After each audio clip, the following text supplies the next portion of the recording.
Bismillahirrahmanirrahim. Assalamualaikum warahmatullahi wabarakatuh. Para hadirin yang hadir pada acara kita tentang muhasabah bangsa soal saatnya umat kembali ke syariah khilafah, yang insya Allah di hari ini kita bersama dengan beberapa pembicara dan para pakar yang akan membahas apa yang harus kita lakukan dan yang terjadi, mengevaluasi di tahun 2021 dan di tahun 2022 nanti ke depan seperti apa. Alhamdulillah kami sudah hadir beberapa pembicara. Yang pertama adalah Bang Ahmad Khazinuddin selaku Ketua Koalisi Persaudaraan dan Advokasi Umat KPAU. Kemudian juga ada Ustadz Insinyur Kiai Haji Insinyur Muhammad Asad. Kemudian Muhammad Ishak nanti selaku pakar ekonom.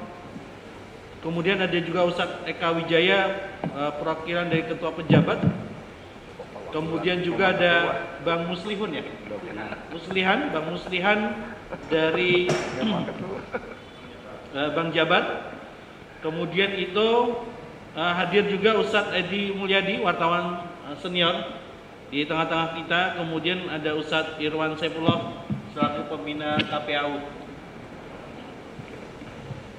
Kita akan simak terlebih dahulu paparan yang akan disampaikan oleh Ustadz Ahmad Khazinuddin tentang materi kita, yaitu muhasabah bangsa saatnya umat kembali ke syariah dan khilafah. Beliau akan menjelaskan potret penegakan hukum yang tidak adil serta outlook 2022. Silakan. Bismillahirrahmanirrahim. Assalamualaikum warahmatullahi wabarakatuh.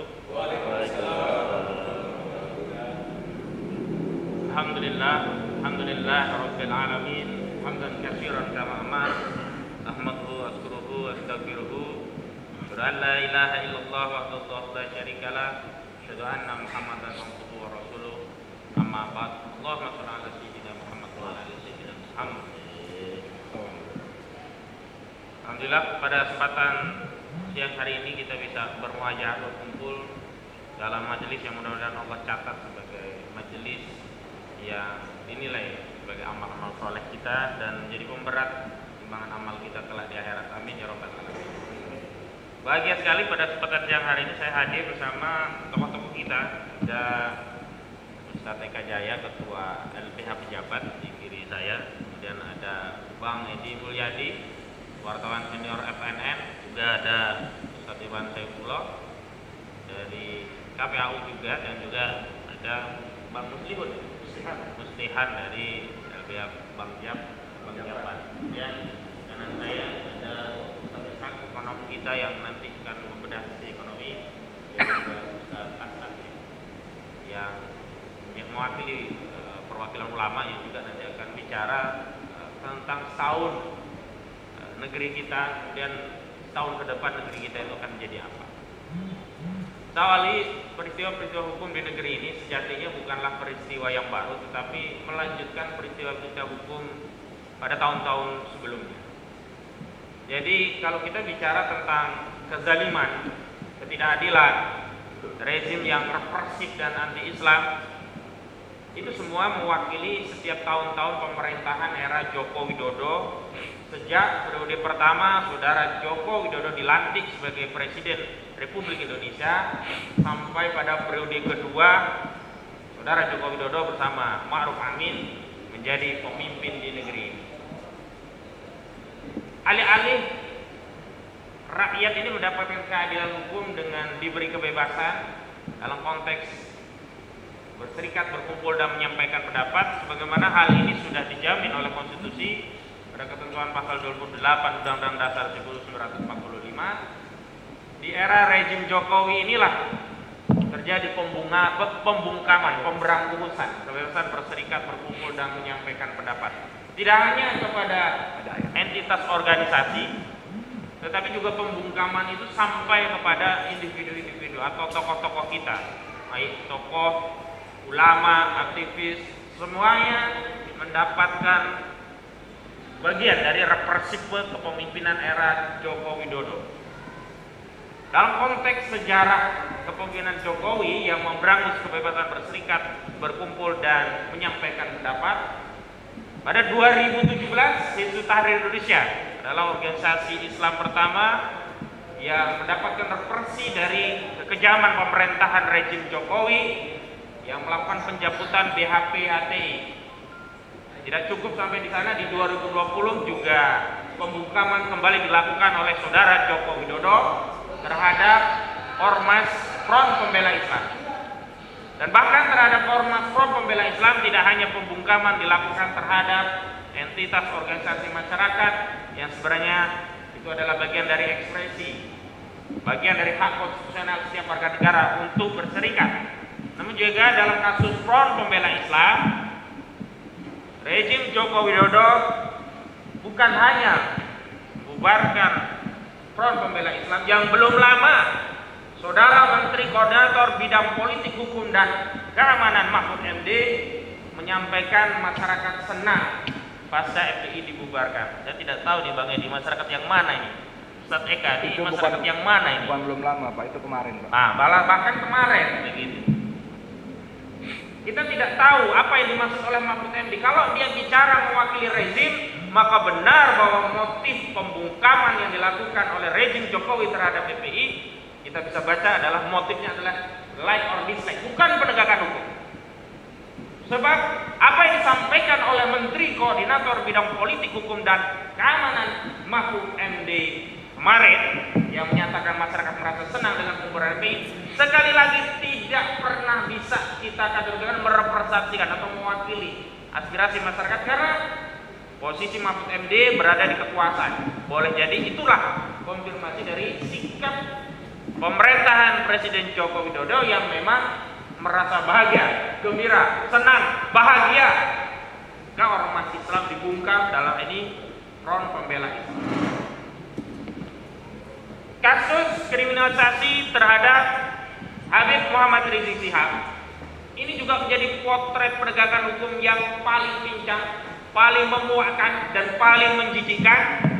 Sebab kriminalisasi ini benar-benar merusak akal, logika dan nalar sehat kita. Bahkan bagi siapapun yang tidak belajar hukum pasti bisa mengindra secara tegas, secara jelas sebagai bulan purnama bahwa terjadi ketidakadilan yang kalau istilah Jawa cetawela-wela ya. Cetawela-wela. Bagaimana mungkin orang yang mengabarkan keadaannya sehat bisa dipidana? Bagaimana mungkin orang yang dianggap melanggar protokol kesehatan dipidana, padahal pada saat yang bersamaan saudara Joko Widodo sikap jumawa melanggar protokol kesehatan seenaknya. Bukan hanya saudara Joko Widodo, bahkan menantunya dan anaknya ketika gelaran pilkada pada tahun yang lalu juga melakukan hal yang sama. Dan di tahun 2022 ini, 2021 ini, potret kriminalisasi terhadap ulama juga berlanjut.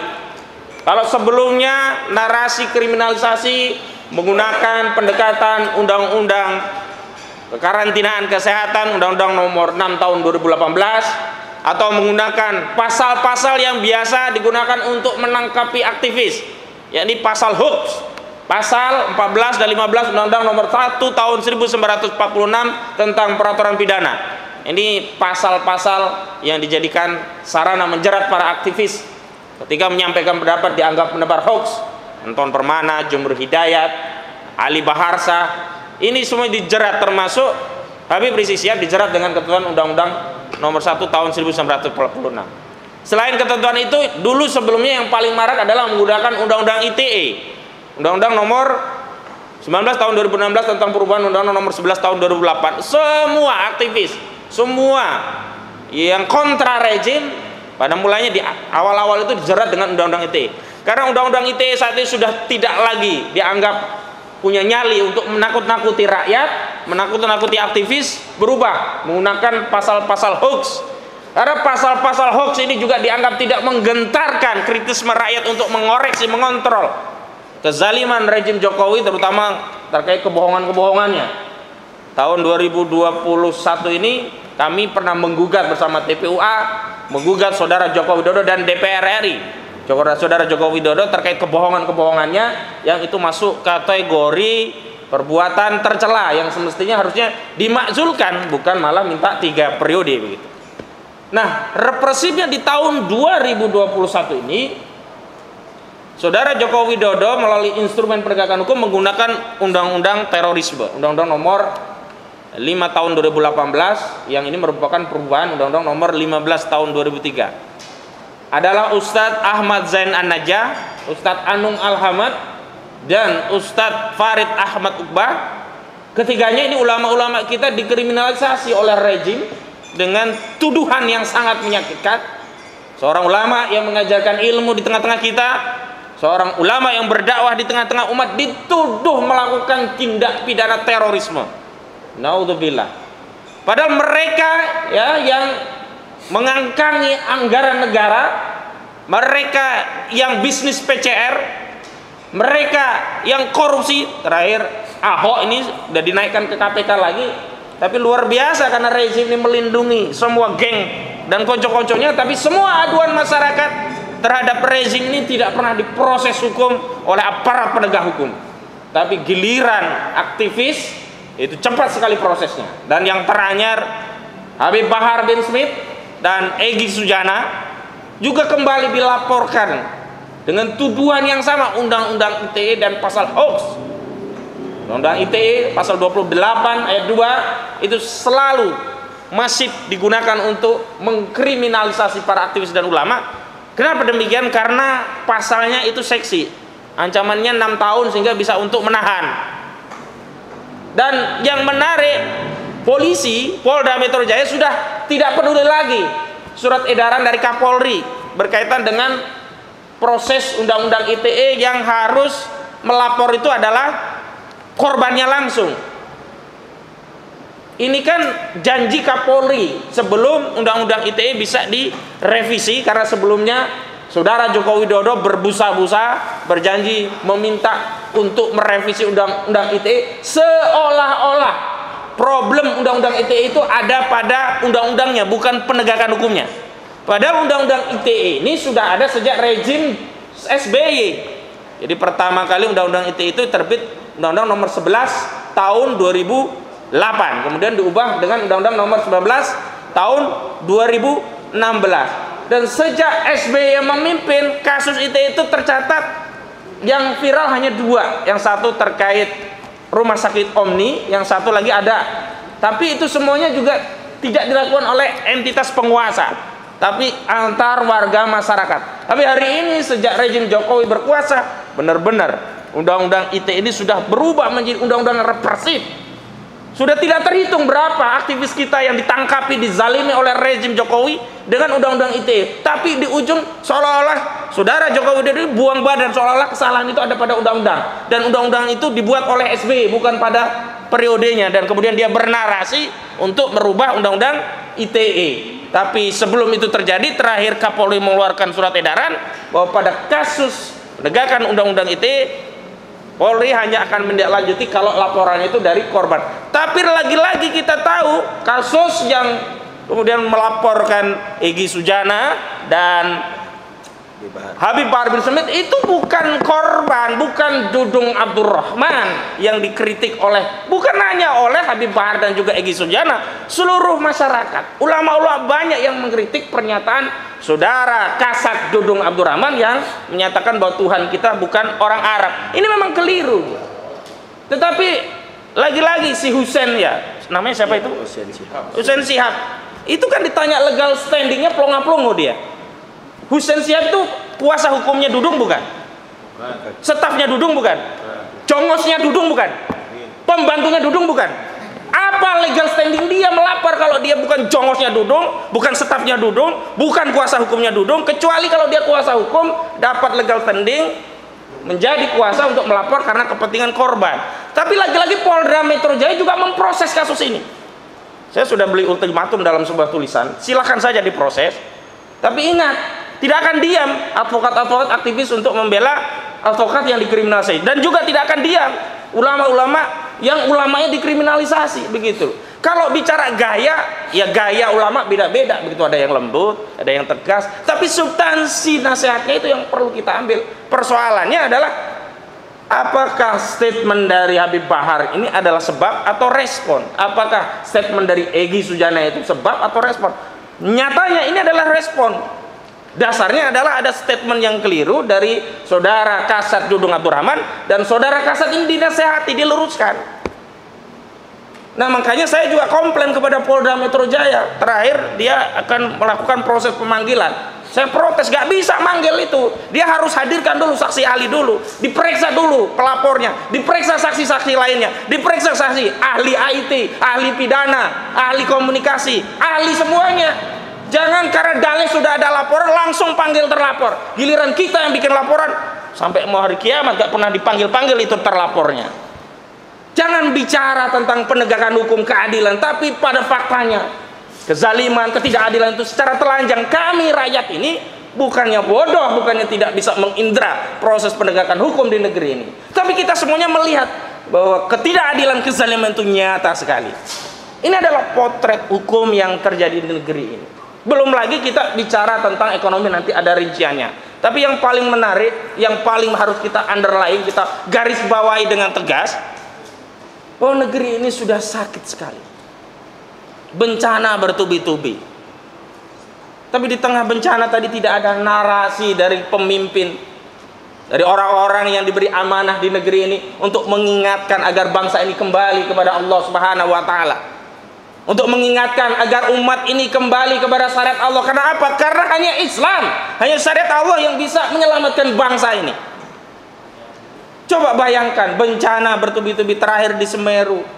Ketika ada anak bangsa bahu-membahu ingin saling membantu, masih ada saja narasi yang ingin mengkriminalisasi, menghalangi proses anak bangsa untuk saling tolong-menolong hanya karena dalih itu ex ormas tertentu yang sudah dibubarkan dan sebagainya. Sekarang saya mau tanya, apa prestasi saudara Joko Widodo selama memimpin? Selain apa? Memasukkan semua ulama-ulama ke penjara. Berapa ulama-ulama yang dipenjara di era rejim Jokowi ini?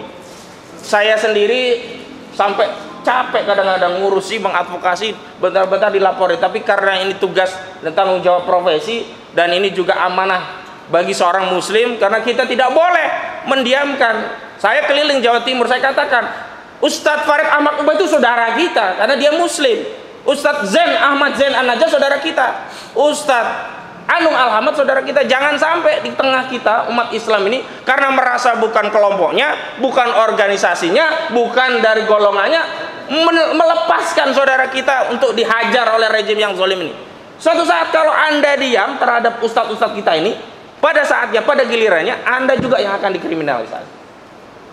Dan saya ingin mengajak kita semua untuk kembali kepada keadilan. Keadilan yang hakiki. Keadilan itu adalah terma yang memiliki definisi, bukan terma yang netral. Tidak, keadilan itu punya definisi. Dalam konteks kita sebagai seorang muslim, keadilan itu adalah ketika kita menerapkan apa yang dikehendaki oleh Allah Subhanahu wa taala. Maka Allah tegas mengatakan, "Wa man lam yakum bima anzalallahu fa ulaika humul fasiqun, wa man lam yakum bima anzalallahu fa ulaika humud dhalimun, wa man lam yakum bima anzalallahu fa ulaika humul kafirun." Artinya apa? Ada perintah tegas. Keadilan itu hanya wujud kalau kita menegakkan hukum Allah Subhanahu wa taala. Hari ini karena hukum yang diterapkan adalah hukum sekuler, kedaulatan di tangan rakyat, pada faktanya yang berkuasa adalah oligarki. Coba saya mau tanya, ada yang rakyat yang kemudian mendukung RUU Omnibus Law? Semua menolak, semua demo, bahkan sampai malam-malam itu diketoknya. Artinya apa? Kedaulatan rakyat itu mitos yang selalu diulang-ulang oleh mereka politisi untuk menipu rakyat. Mereka kalau bicara dengan rakyat, bicara ini demi kedaulatan rakyat untuk dan atas nama, padahal pada faktanya kedaulatan para kapitalis, oligarki. Karena itu kalau kita ingin keadilan yang benar-benar adil, tidak ada jalan lain kecuali kita kembali kepada syariat Allah, kembali kepada Islam. A'udzubillahi minasyaitonirrajim. Walau ana ahlal qura amanu wa taqaw la fatahna alaihim barakatim minas sama'i wal ard walakin kadzabu fa akhadnahum bima kanu yaksibun. Kita hanya akan mendapatkan barokah kalau kita kembali kepada Allah. Kita hanya akan mendapatkan rahmat dari Allah berupa hukum yang adil kalau kita mengikuti apa yang diturunkan oleh Allah Subhanahu wa taala. Maka dalam refleksi akhir tahun ini, selain bicara ketidakadilan hukum, saya juga bicara tentang bagaimana umat ini kembali kepada hukum yang benar-benar adil, hukum yang benar-benar diamanahkan melalui Rasulullah SAW, hukum yang Allah sendiri mengatakan alfa hukmal jahiliyatu yabghun wa man ahsanu minallahi hukman liqaumin yuqinun. Allah sendiri yang bertanya kepada kita, apakah hukum jahiliyah yang hendak kalian terapkan, dan hukum siapa yang lebih baik? Saya mau tanya, hukum yang lebih baik, hukum bikinan Allah atau hukum bikinan DPR? Hukum yang terbaik itu hukum yang diwariskan Rasulullah atau yang diwariskan perpunya presiden? Hukum yang terbaik itu hukum yang berasal dari langit atau hukum qomat kamit dari DPR? Karena itu kita harus kembali kepada perintah Allah. Sekarang Ustadz Eka manusia, saya manusia. Apa hak Ustadz Eka merintah saya? Nah, hari ini kita diperintah dengan sesama manusia yang mereka mengatasnamakan legislatif. Mereka yang kemudian tidak pernah membuka Al-Quran dan As-Sunnah. Mereka yang kemudian memerintah dan melarang manusia, bahkan memberi sanksi bagi orang yang melanggar perintah mereka. Padahal Allah tidak memerintahkan itu. Hari ini misalkan riba sudah luar biasa dahsyat. Utang kita, Ustaz Ishak nanti bisa dirinci lagi, sudah di atas 6.700 triliun. Itu utang ribawi semua. Padahal Allah Subhanahu wa taala tegas melalui lisan Rasulullah sallallahu alaihi wasallam. Beliau bersabda, "Ar-riba salasuna wa sab'una baban, aisaru ayang kilar rajul ummah." Ini dosa riba yang paling rendah, paling kecil bahayanya. Itu seperti ibu kandung zina dengan anaknya, anak laki-laki zina dengan ibu kandungnya. Hari ini sistem ekonomi kita justru ditopang dengan sistem ribawi. Bagaimana bangsa ini akan berkah? Bagaimana keadilan akan turun dari langit? Bagaimana tidak ada harmonisasi di antara kita, yang ada konflik terus? Kenapa? Karena kita menentang apa yang sudah diturunkan oleh Allah Subhanahu wa taala. Jadi terakhir, dalam seruan saya berulang kali menyampaikan bahwa saya advokat sekaligus pejuang khilafah. Tidak ada jalan lain kepada umat lain selain kembali kepada syariat, dan tidak ada metode baku untuk menegakkan syariat selain institusi khilafah. Dan Rasul, antum sekalian punya Rasul Muhammad sallallahu alaihi wasallam. Muhammad sallallahu alaihi wasallam menjanjikan kepada antum semua al-khilafah ar-rasyidah saniyah. Lalu antum lebih percaya kepada orang politik, percaya pada pilpres, percaya pada DPR, mereka yang selama ini berkhianat kepada rakyat. Dan saya menyeru kepada kita semua untuk kembali menerima, menyongsong janji dari Rasul yang tidak mungkin Rasul itu berdusta pada kita. Takunun nubuwatu fikum masyaallah antakun summa yarfa'uha idza sa'a yarfa' summa takunu mulkan adon fa takunu masyaallah ayakun summa yarfa' idza sa'a fa yakunu mulkan jabriyatan fa yakunu masyaallah ayakun summa yarfa' idza sa'a yarfa' summa takunu khilafatan ala minhajin nubuwah. Periode kehidupan dahulu ada pada periode kenabian, kemudian atas kehendak Allah kenabian diangkat, kemudian ada khilafah ala minhajin nubuwah, atas kehendak Allah itu ada, dan atas kehendak Allah juga akan dicabut. Kemudian ada mulkan aldon, atas kehendak Allah ada, dan Allah juga berkehendak akan cabut. Kemudian ada mulkan jabriyatan, dan hari ini kita sudah ada di periode mulkan jabriyatan. Penguasa-penguasa dolim, dan kedoliman itu dihadapi oleh kaum muslimin, bukan hanya di negeri ini, tapi di seluruh negeri kaum muslimin yang lainnya. Tapi Allah kabarkan melalui lisan Rasulullah yang mulia, setelah itu akan ada khilafah ala minhajin nubuwah. Dan inilah visi kita umat Islam bersama. Ini bukan visi Hizbut Tahrir, bukan visi FPI, bukan visi ormas, tetapi ini visi Islam. Karena yang menyampaikan hadis tadi bukan FPI, bukan HTI, bukan ormas, tapi ini langsung dari lisan Rasulullah sallallahu alaihi wasallam. Takbir! Takbir! Takbir! Assalamualaikum warahmatullahi wabarakatuh. Waalaikumsalam. Dahsyat. Sesuai dengan latar belakang beliau sebagai advokat ya, dan terbiasa membela aktivis yang dizalimi, maka kita akan melihat bagaimana beliau tadi menyampaikan menggebu-gebu ya. Dan sepatutnya kita pun demikian melihat kezaliman yang terjadi di negeri ini. Kita akan melawan dengan cara yang sesuai dengan syariah dari Allah Subhanahu wa taala. Takbir! Nah, berikutnya ada Ustadz Tisna Asirbuni dari pembina Jakarta Qalbun Dakwah dan juga pengisi dari Megapolitan News Forum, yang insyaallah sudah hadir di tengah-tengah kita untuk akan menyampaikan sebenarnya 2021 ini kapitalisme dan liberalisme ini sudah hancur.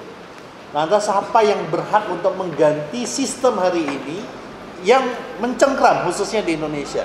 Ya, mungkin bisa disampaikan Ustaz Tisna Sirboni. Ada ini, Ustaz. Bismillah. Nih. Ini juga diketik.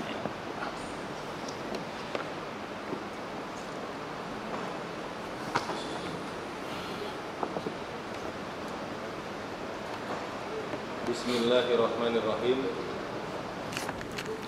Bang Edi, tolong. Suara yang itu kurang ya? Nggak keluar. Hah?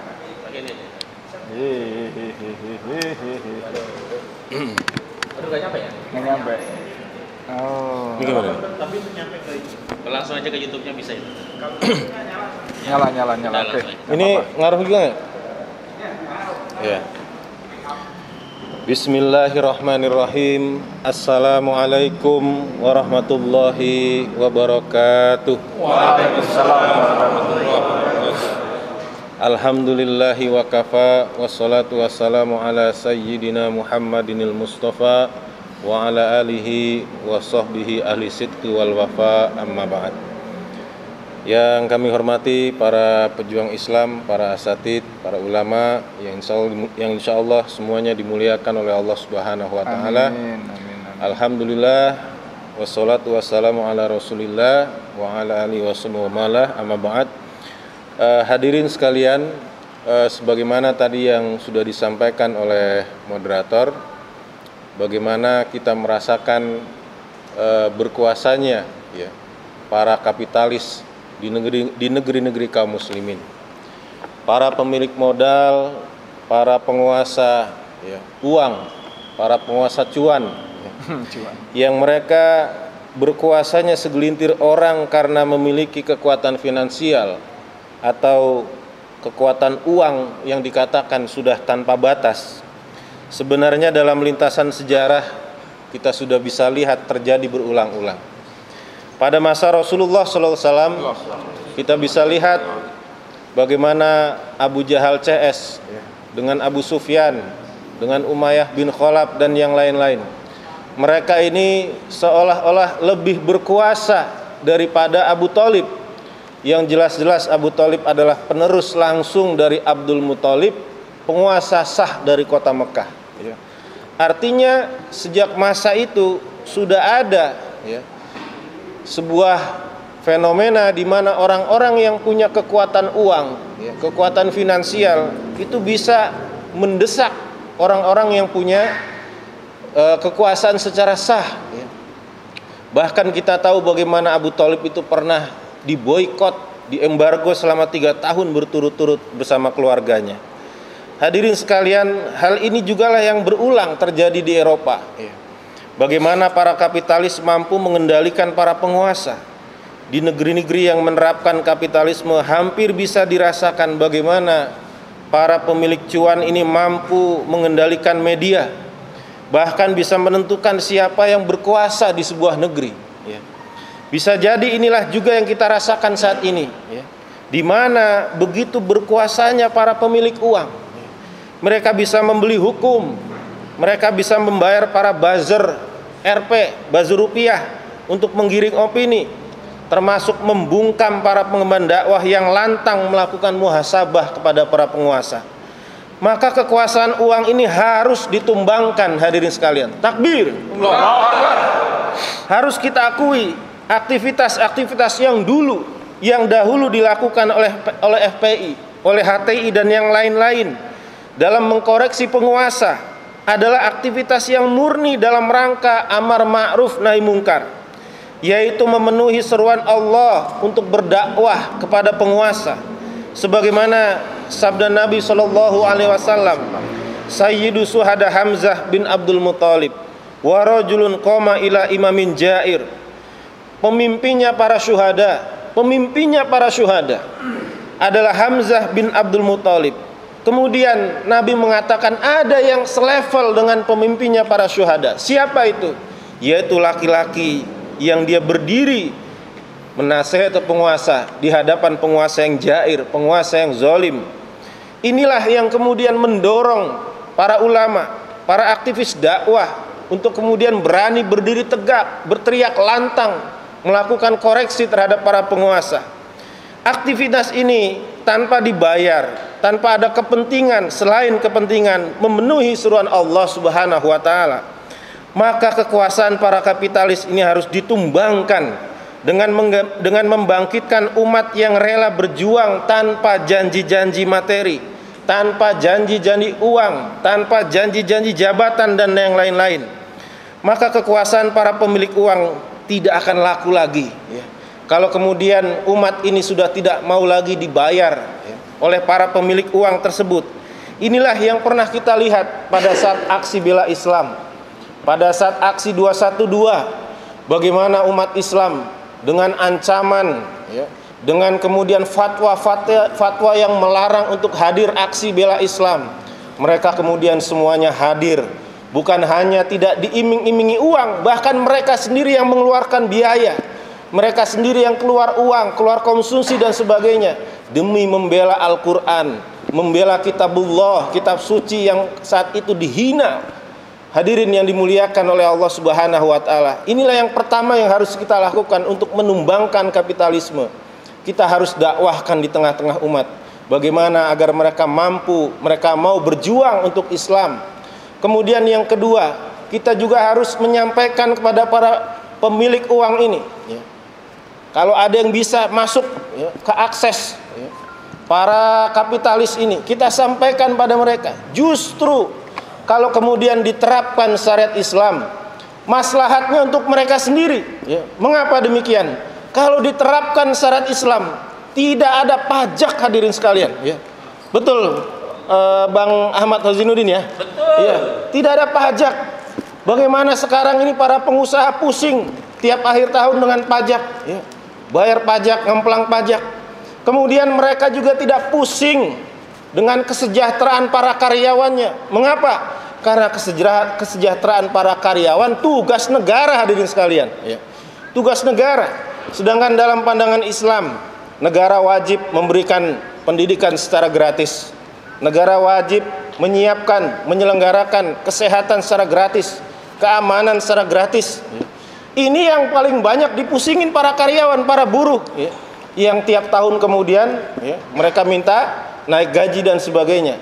Maka kemudian tentu enak sekali, ya, luar biasa kalau diterapkan syariat Islam, ya. Para kapitalis ini tidak perlu bayar pajak, tidak perlu kemudian memusingkan kesejahteraan karyawan, karena gaji karyawan itu, ya, harus mengikuti apa manfaat yang diberikan oleh karyawan sebagaimana yang diatur dalam fikih Islam.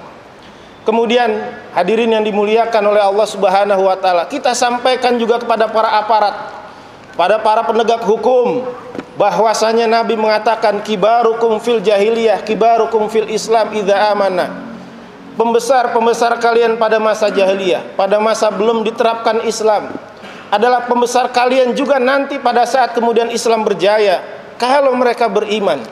Sehingga para jenderal-jenderal, para aparat penegak hukum tidak perlu takut kalau nanti diterapkan aturan Islam, diterapkan syariat Islam, kemudian mereka ini jabatannya kemana, pangkatnya kemana.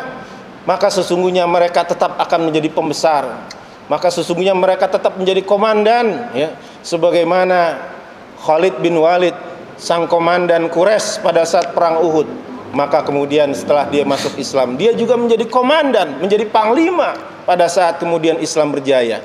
Inilah yang seharusnya kita sampaikan kepada para jenderal-jenderal. Tidak perlu takut dengan penerapan syariat Islam. Kalau Anda sekarang jenderal, nanti Anda juga akan menjadi jenderal yang memperjuangkan Islam. Takbir. Oleh karena itu hadirin yang dimuliakan oleh Allah Subhanahu wa taala, kita berharap akan lahir di tengah-tengah umat ke depan ini semakin banyak para ulama-ulama yang mereka membela Islam, tidak takut lagi untuk menyampaikan Islam. Dikarenakan inilah kewajiban mereka, di pundak mereka para ulama, untuk menyampaikan muhasabah kepada para penguasa. Kemudian mudah-mudahan umat Islam bisa tersadarkan bahwasanya dengan iming-iming, janji-janji uang yang mereka terima, yang hanya sekedarnya itu, kemudian mereka merasakan penderitaan yang begitu lama terus-menerus, dikarenakan tidak diterapkan aturan Islam. Oleh karena itu hadirin yang dimuliakan oleh Allah Subhanahu wa taala, kekuasaan kapitalis ini harus ditumbangkan dengan kita terus menyampaikan dakwah di tengah-tengah umat. Mudah-mudahan Allah memberikan pertolongan pada kita. Wallahul muwaffiq ila aqwamit thoriq wal afu minkum. Wassalamualaikum warahmatullahi wabarakatuh.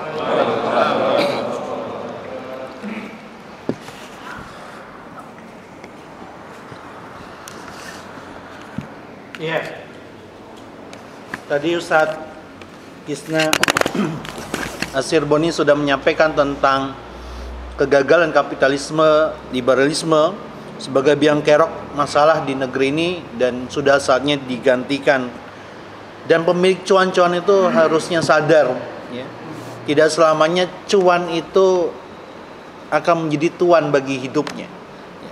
Kelak nanti ada pertemuan yang paling lama yang namanya akhirat, yang kekal dan abadi, yang akan diperhitungkan oleh Allah Subhanahu wa taala. Dan kita akan berhitung tentang berapa banyaknya penguasa ini berkhianat kepada rakyatnya.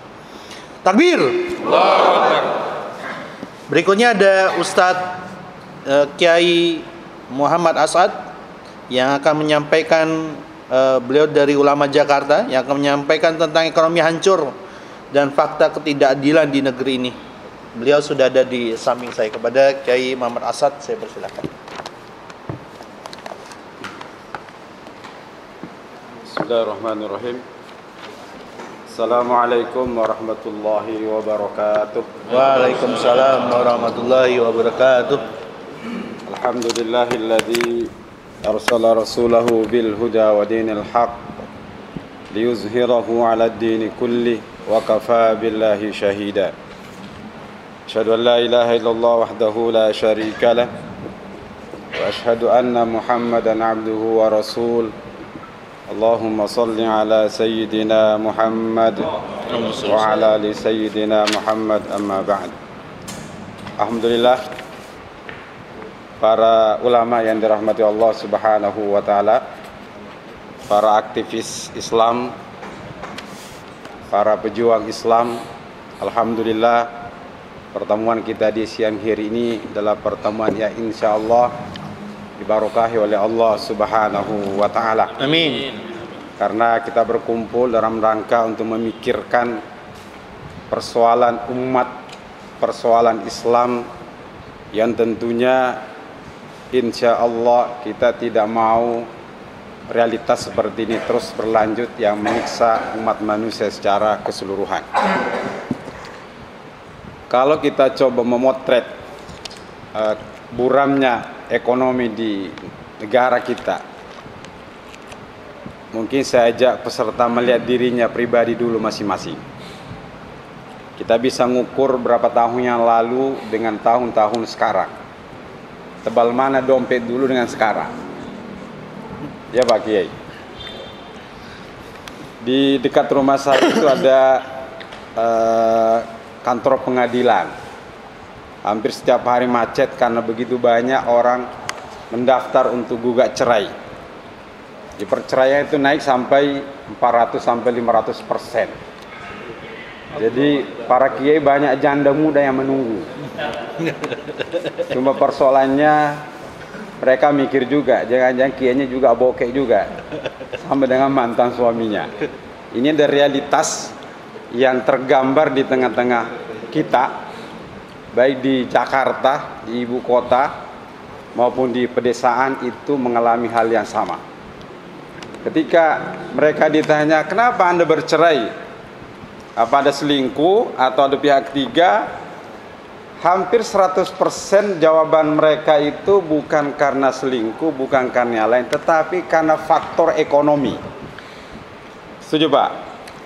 Atau jangan-jangan di sini ada korban juga diceraikan sama istrinya.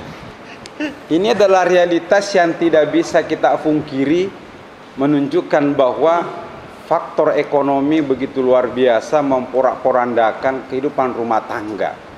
Ini hanya sebuah akibat dari sebuah sebab sebenarnya. Ya insya Allah nanti akan dijelaskan secara rinci oleh Pak Ishak. Saya tidak mau masuk sampai ke sana. Saya menjelaskan realitas saja yang terjadi. Kenapa mereka mau cerai? Ya otomatis jawabannya sederhana. Karena suami lagi nganggur Pak. Kenapa nganggur? Karena dipecat oleh di tempat kerjaan perusahaannya. Kenapa dia dipecat? Perusahaannya juga hancur juga, gulung tikar juga.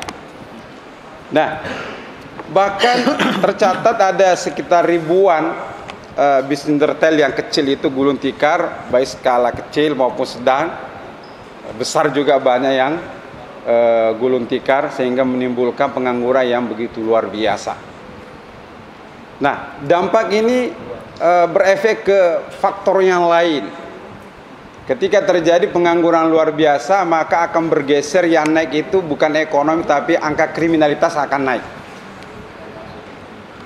Kalau dulu orang melakukan perampokan, membegal segala, biasanya itu malam. Sekarang ini malam juga kerjain, siang juga dia kerjain. Karena saking susahnya cari pekerjaan, maka mereka mengambil jalan pintas karena desakan ekonomi begitu luar biasa. Ini adalah fakta-fakta di tengah-tengah kita. Kalau tadi singgung mengenai ayat Al-Quran, walau anna ahlal qura amanu wattaqau la fatahna alaihim barakatim minas sama'i wal ard. Ayat ini menjelaskan tentang barokah. Ulama menjelaskan barokah itu ziyadatul khair, bertambah-tambahnya kebaikan, menyebarnya barokah, baik di tengah-tengah masyarakat pedesaan, di perkotaan, semua merasakan indahnya, baiknya kehidupan yang barokah. Hari ini seakan-akan barokah itu hilang, Pak. Ada teman saya cerita, dia kerjaannya orang Sunda, nyicil-nyicil, kredit. Dia bilang dulu 200 ada sekitar 200 sampai 300 pelanggannya. Saya tanya, sekarang pelanggannya berapa? Ya syukur kalau ada 50. Jadi turun sampai berapa persen? Dari 300 menjadi 50. Dan Bapak bisa cek setiap perumahan di Jakarta ini, kalau rumah itu biasanya diperbaiki di apa? Sekarang kalau nggak ditulis dijual atau kontrakkan, disewakan. Ini realitas. Banyak kontrakan juga sudah mulai kosong. Dekat rumah saya pebisnis besar, pebisnis besi. Kalau beli kapal dulu itu sekali beli kapal bisa sampai 20 miliar, berapa miliar. Sekarang ini tempatnya itu sudah kosong, nggak ada lagi besi. Saya tanya, kenapa Pak Haji? Dia bilang, kalau seperti ini terus kondisi hari ini, setahun ke depan harta saya itu habis semuanya. Padahal luar biasa banyaknya hartanya. Saya bilang gini, Pak Haji setahun ke depan, kalau kami sehari ke depan ini sudah habis semuanya. Ini adalah realitas yang tidak bisa kita pungkiri. Nah, maka dari itu memang sudah saatnya kita coba untuk mengajak umat Islam untuk berpikir yang lebih serius. Karena hari ini terus terang saja, angka kriminal itu baik yang kriminal yang sadis maupun kriminal yang lembut ya. Kriminal itu juga menjual banyak sekali gadis-gadis hari ini daerah menjual dirinya dengan untuk nukar HP saja. Ini naik angkanya. Saya bukan pengamat, baca-baca aja. Ini menunjukkan bahwa persoalan bangsa kita, khususnya dalam masalah ekonomi, itu tidak bisa kita lagi bahasakan saking hancurnya. Kenapa? Karena hampir semua rakyat Indonesia merasakan dampak begitu luar biasa. Mungkin ada yang bertanya, Ustaz, masih ada yang belum merasakan? Iya, ada. Paling seputar oligarki saja yang dijelaskan oleh Bang Hasudin tadi. Sehingga konsep yang dijelaskan dalam Islam bahwa harta itu harus merata di tengah-tengah masyarakat itu tidak lagi berlaku hari ini. Tidak lagi berlaku hari ini. Kenapa? Karena memang sistem ini didesain untuk satu kelompok untuk memperkaya dirinya, memperkaya kelompoknya, sehingga kelompok lain mereka tidak pernah mereka pikirkan. Jadi ustadz-ustadz yang ada di sini, para aktif di sini sabar saja. Bersabar, insya Allah Allah kasih pahala saja. Itu kita cari pahala saja hari ini. Amin. Karena cari duit hari ini sudah ditutup, hampir semua ditutup oleh mereka. Para oligarki tidak memberikan peluang, apalagi kiai, kecuali kiai mau transaksi saja, pasti dikasih dalam rangka untuk menguatkan oligarki tersebut. Maka dari itu saya tidak bisa berpanjang lebar karena ini sesuatu hal yang para ustadz, para aktivis rasakan sendiri. Silahkan nanti pulang ke rumah masing-masing bahasakan sendiri begitu susahnya hidup hari ini. Ya, mungkin di antara kita masih ada yang belum bayar listriknya. Nah, lapor aja ke sana, nanti saya doakan. Belum bayar airnya. Ini realitas. Maka dari itu terjadinya kerusakan di tengah-tengah kita tidak jauh apa yang dijelaskan oleh Allah Subhanahu wa taala. Zaharal fasadu fil barri wal bahri bima kasabat aydin nas liyudhiqahum ba'dal ladzi 'amilu la'allahum yarji'un. Jadi telah nampak kerusakan di darat maupun di laut akibat daripada tangan-tangan manusia. Munculnya fasad karena dosa dilakukan manusia. Fasad dalam hal ekonomi, dalam hukum maupun yang lainnya, semua itu adalah akibat karena kita jauh dari aturan Allah Subhanahu wa taala. Sebelum saya tutup, saya ingin bercerita sedikit. Saya pernah dialog sama Jenderal Slamet Subianto. Ya, saya ke rumahnya berdialog, dia cerita, hampir dia nangis.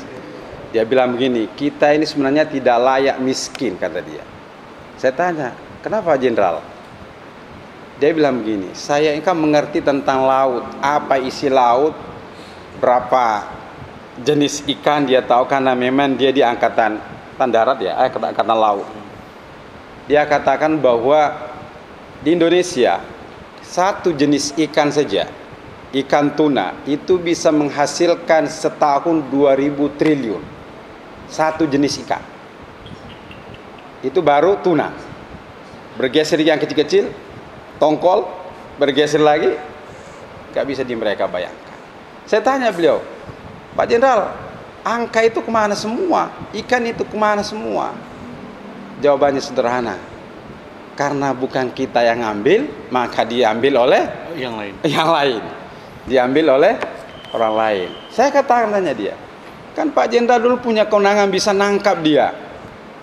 Apa jawaban dia? Mereka nangkap ikan itu dekat wilayah perbatasan. Sementara kapal kami yang kami pakai lebih canggih kapal dia daripada kapal kami. Kami dibekali BBM ya untuk nangkap dia, hanya bisa pergi ke tengah laut. Mau balik lagi nggak ada BBM lagi. Mau diapain kata dia? Terpaksa kita jual BBM. Dibeli oleh pemain solar yang ditambah, beli lagi, transaksi lagi, semua rusak semuanya. Ini adalah fakta yang di tengah-tengah kita. Begitu juga apa yang ada di bawah tanah. Kalau tadi kan di laut nih ikan nih. Apa yang di bawah tanah hampir 100% dikuasai oleh para oligarki dan para konco-konconya. Baik yang ada di dalam negeri maupun yang ada di luar negeri. Baik batu bara, nikel maupun yang di dalam lagi. Baik dalam tanah maupun di atas tanah, mereka sudah kup semuanya. Apa yang kita bisa perbuat? Kalau kita melakukan perlawanan dengan mengandalkan harta kita, kita sudah dikubur sebelum mati. Maka jawaban satu-satunya adalah kita harus membangun kekuatan ruhiyah, kesadaran untuk melakukan perlawanan, membangkitkan umat, mengedukasi umat bahwa semua ini rusak karena meninggalkan aturan Allah Subhanahu wa taala. Maka dari itu kita tidak boleh bosan terus melakukan pengkaderan, mengembangkan opini, mengajak umat, mengajak para aktivis yang sekuler, namanya juga aktivis sekuler, mengajak para partai sekuler, mengajak ulama yang sekuler, banyak juga ulama yang sekuler. Kita tidak boleh bosan terus melakukan edukasi, membina mereka, menjelaskan fakta dengan sejelas-jelasnya sehingga menimbulkan kesadaran yang luar biasa. Kita terus berjuang, insyaallah in tansurullah yansurkum wa yutsabbit aqdamakum. Sempat saya sampaikan, mudah-mudahan kita bisa mencermati dengan baik, pulang ke rumah, rasakan susahnya ekonomi hari ini, tapi jangan merasakan terus, bangkit, ajak manusia yang lain, berjuang sama-sama untuk kita lepas dari persoalan ini. Insya Allah kita akan mendapatkan dua keberuntungan. Pertama, keberuntungan karena kita sebagai pejuang kebenaran. Yang kedua, insya Allah kita akan berjumpa dengan Allah Subhanahu wa ta'ala di hari kemudian. Billahi taufiq hidayah. Assalamualaikum warahmatullahi wabarakatuh. Waalaikumsalam warahmatullahi wabarakatuh. Terima kasih kepada Kiai Muhammad Asad yang sudah menyampaikan pendapatnya. Refleksi kita pada siang hari ini juga disiarkan live melalui beberapa kanal YouTube. Ada Mimbar Tube Channel, kemudian juga ada Salwa Media Channel, kemudian juga ada Saling Sharing, kemudian ada juga Edi Mulyadi Channel, Ahmad Hazinuddin Channel, dan berbagai media yang lain yang tidak bisa kami sebutkan satu persatu. Dan jangan sampai ditonton hanya oleh kita sendiri. Kita ajak rekan-rekan kita, sahabat kita, keluarga kita, teman kita, bahkan musuh kita. Bazar RP juga, tonton juga. Siapa tahu sadar lah ya. Mungkin tadi mereka lagi kelimpungan, tiba-tiba kata Ustadz Asad tadi, tiba-tiba istrinya minta cerai kan gitu ya. Kita doakan saja mereka yang masih mendukung pemerintah yang zalim ini sadar diri. Berikutnya ada Pak Muhammad Ishak, pakar ekonomi kita, yang akan membahas dan membongkar bagaimana status ekonomi Indonesia di tahun 2021 dan ramalannya 2022 ini seperti apa. Apakah meroket ya, Atau meraket. atau apa? Nyungsep. Ya. Silakan Bang Ishak.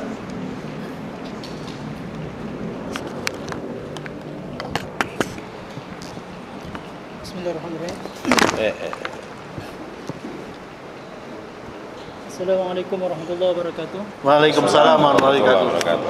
Alhamdulillah rabbil alamin wa bihi nasta'in ala umuri dunya waddin. Shalatu wassalamu ala Rasulillah sayyidina Muhammadin wa ala alihi wa sahbihi wa man tabi'ahum bi ihsan ila yaumiddin. Amma ba'd. Yang saya hormati para kiai, para habaib. Di sini ada Khalil guru saya. Ada Ustadz As'ad, ada Ustadz Edi Mulyadi, Ustadz Eka Wijaya, dan pengacara kita Ustadz Hazinuddin, dan juga Kiai Tisna, dan ulama-ulama dan serta yang lain yang tidak bisa saya sebutkan satu persatu tanpa mengurangi rasa hormat saya. Seperti yang disampaikan tadi oleh beberapa narasumber ya, semuanya satu suara bahwa kondisi kita tahun ini tidak lebih baik dibanding tahun sebelumnya, bahkan jauh lebih buruk ya. Ustadz Asad sudah memaparkan fakta realnya di masyarakat, bagaimana kehidupan ekonomi kita semakin memprihatinkan ya. Mungkin saya sedikit akan berbicara lebih makro ya. Jadi karena yang detail tadi sudah disampaikan oleh Ustadz Asad dan Ustadz Hazinuddin, bahwa dari sisi ekonomi memang pertumbuhan ekonomi kita selama pandemi ini memang sangat terpuruk sekali ya. Tahun lalu kita tumbuh minus 2% dan sekarang pun diperkirakan hanya sekitar 3-4% ya.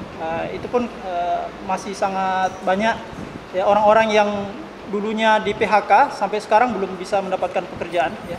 Sekitar 10 juta orang sekarang ini masih dalam keadaan menganggur. Kemudian orang yang hidup di bawah garis kemiskinan itu sudah sekitar 10% ya. Jadi kalau 270 juta penduduk Indonesia berarti kan ada 27 juta orang yang miskin ya. Tapi perlu dicatat hadirin yang berbahagia bahwa garis kemiskinan Indonesia itu setara dengan garis kemiskinan Afrika ya. Jadi rendah sekali. Karena kalau dinaikkan sedikit, orang miskin di Indonesia itu bisa sampai 50% ya. Ya, jadi makanya sampai sekarang itu banyak protes dari kalangan intelektual ya, bahwa garis kemiskinan Indonesia itu sudah perlu di-upgrade ya. Karena kita negara G20 ya. Dengan PDB 16 terbesar di dunia, tapi garis kemiskinan kita masih setara dengan negara-negara terbelakang di Afrika. Saya kira ini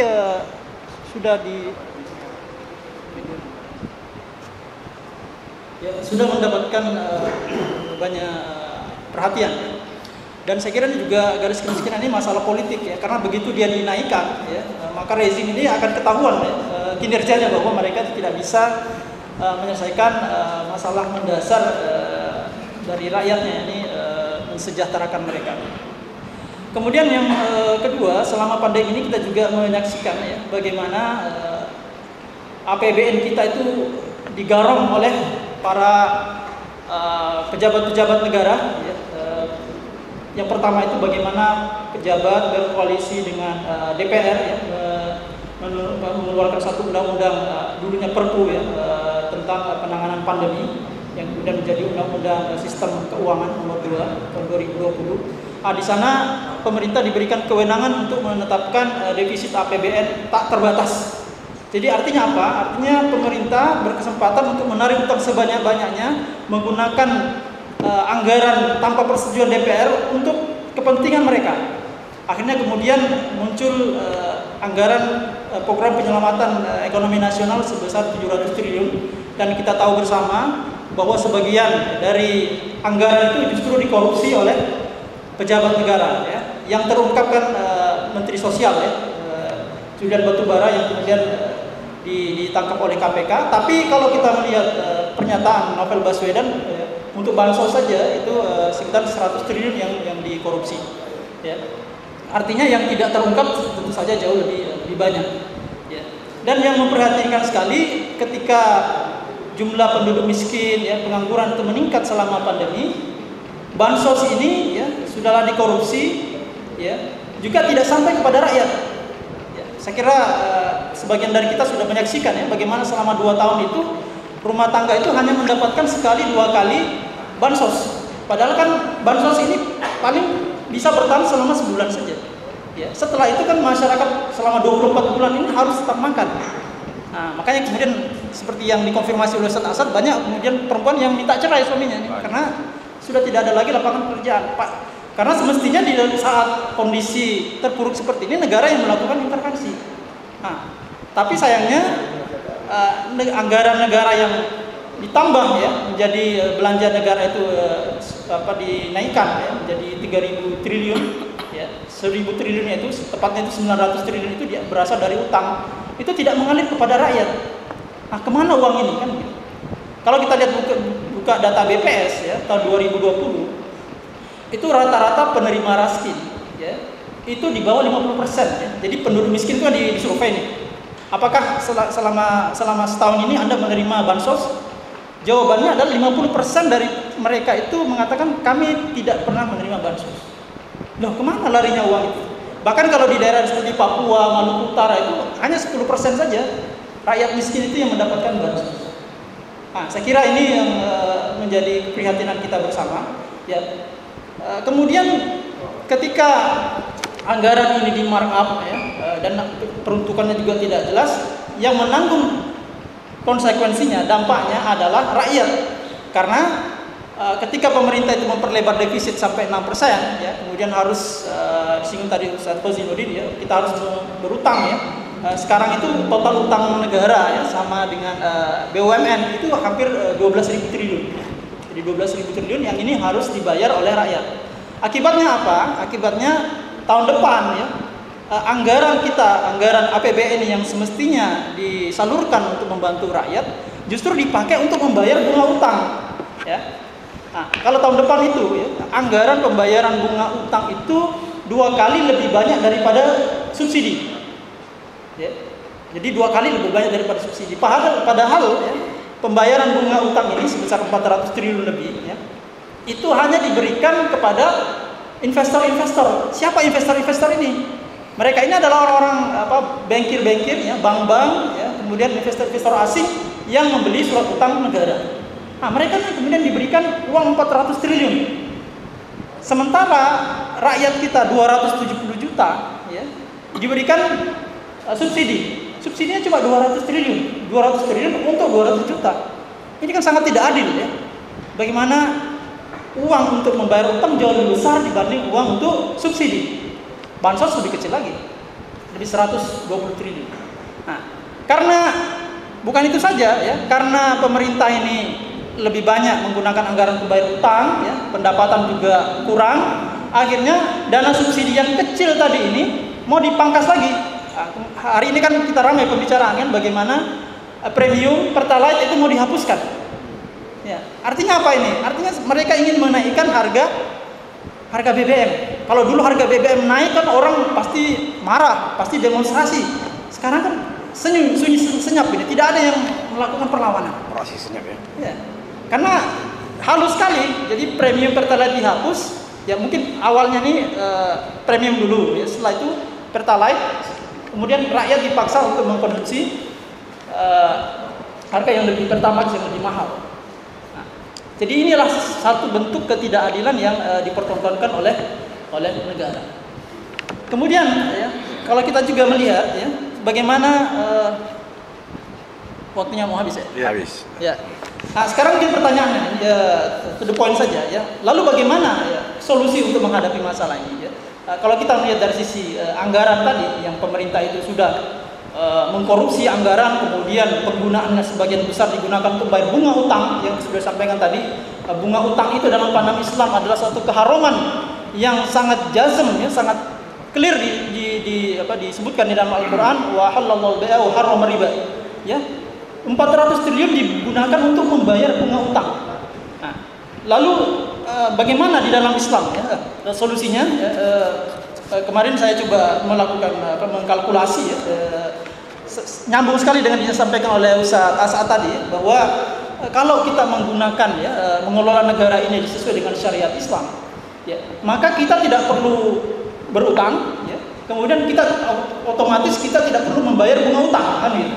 Dan kita akan mampu memberikan subsidi yang sangat besar kepada rakyat berupa pendidikan gratis, kesehatan gratis, dan keamanan gratis, bahkan juga menikah gratis. Ya. Ini akan bisa dicapai karena sumber pendapatan negara kalau kita menggunakan syariat Islam akan sangat besar ya. Pertama mungkin dari sisi sektor pertambangan ya. Sektor pertambangan saya mencatat dan saya kira ini bisa dikonfirmasi ya karena datanya dari Kementerian SDM ya. Itu setiap tahun ya untuk batu bara saja kita bisa mendapatkan 852 triliun ya. Kalau emas sekitar 56 triliun, kemudian nikel 229 triliun ya.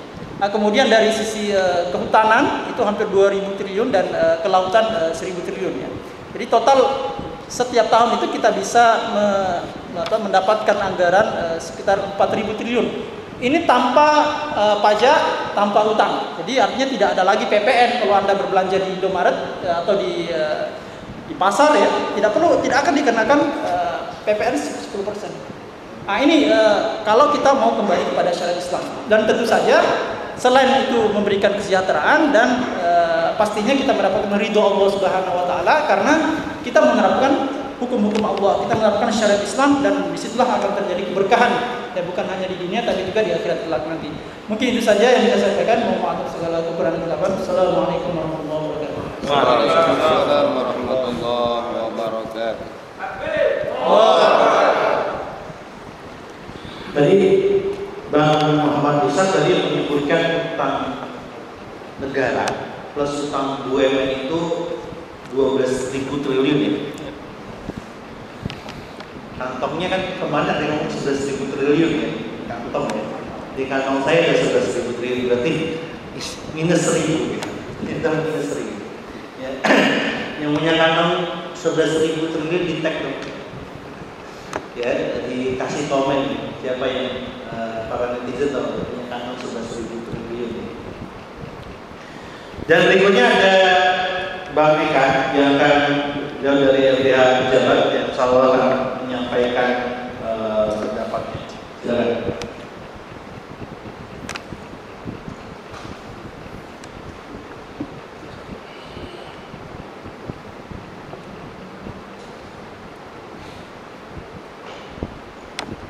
Bismillahirrahmanirrahim.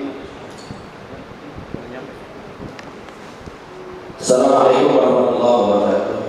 Waalaikumsalam warahmatullahi wabarakatuh. Alhamdulillahirabbil alamin, wassalatu wassalamu ala asyrofil anbiya'i wal mursalin wa ala alihi washabbihi ajma'in, amma ba'd. Yang sama kami hormati para narasumber, para tokoh-tokoh, anak-anak bangsa ini, dan segenap insan pers yang hadir pada siang menjelang sore hari ini. Bersyukur kepada Allah kita masih diberi nikmat sehat walafiat, nikmat iman wal Islam, sehingga kita masih sampai detik ini masih terus berjuang untuk menegakkan kalimat la ilaha illallah. Mudah-mudahan langkah kita selalu dapat berkah dari Allah Subhanahu wa taala. Menyikapi daripada keadaan bangsa dan negara yang saat ini kita rasakan, dari beberapa narasumber tadi sudah mengatakan nanti pulang kita rasakan sendiri. Belum pulang aja kita udah ngerasain. Mau berangkat saja sudah ngerasain bagaimana susahnya bangsa dan negara kita. Belum lagi yang sudah tidak bisa kita pungkiri di depan mata kita, para guru-guru kita, para ulama kiai kita, ya, bukan saja dikriminalisasi, ditangkap, disiksa dan lain sebagainya. Sementara kita umat Islam malah mayoritas. Bahkan saham terbesar kemerdekaan Republik Indonesia ini adalah dari umat Islam. Sumbangsih kemerdekaan bangsa kita adalah peran ulama, kiai, habaib dan para santri. Itu nggak bisa dipungkiri. Saat ini terbalik. Kita yang mempunyai saham, tapi kita yang selalu dikriminalisasi, kita yang selalu disudutkan. Ada apa sebetulnya dengan bangsa dan negara kita saat ini? Ada apa dengan umat Islam Indonesia saat ini? Ada apa dengan bangsa negara Republik Indonesia yang mayoritas Muslim, kok umat Islam tidak berkutik sama sekali? Ketika tuan-tuan gurunya ditangkap, tuan-tuan gurunya diintimidasi, dikriminalisasi dan lain sebagainya. Ini yang harus menjadi PR kita. Apa sih harusnya kita bersama? Wa'tasimu bihablillahi jami'aw wa la tafarraqu. Bersatu kita, apapun mazhab kita, apapun suku, bangsa, bahasa kita, ketika ini sudah mencampuri ranah daripada kita punya akidah dan lain sebagainya, bersatu.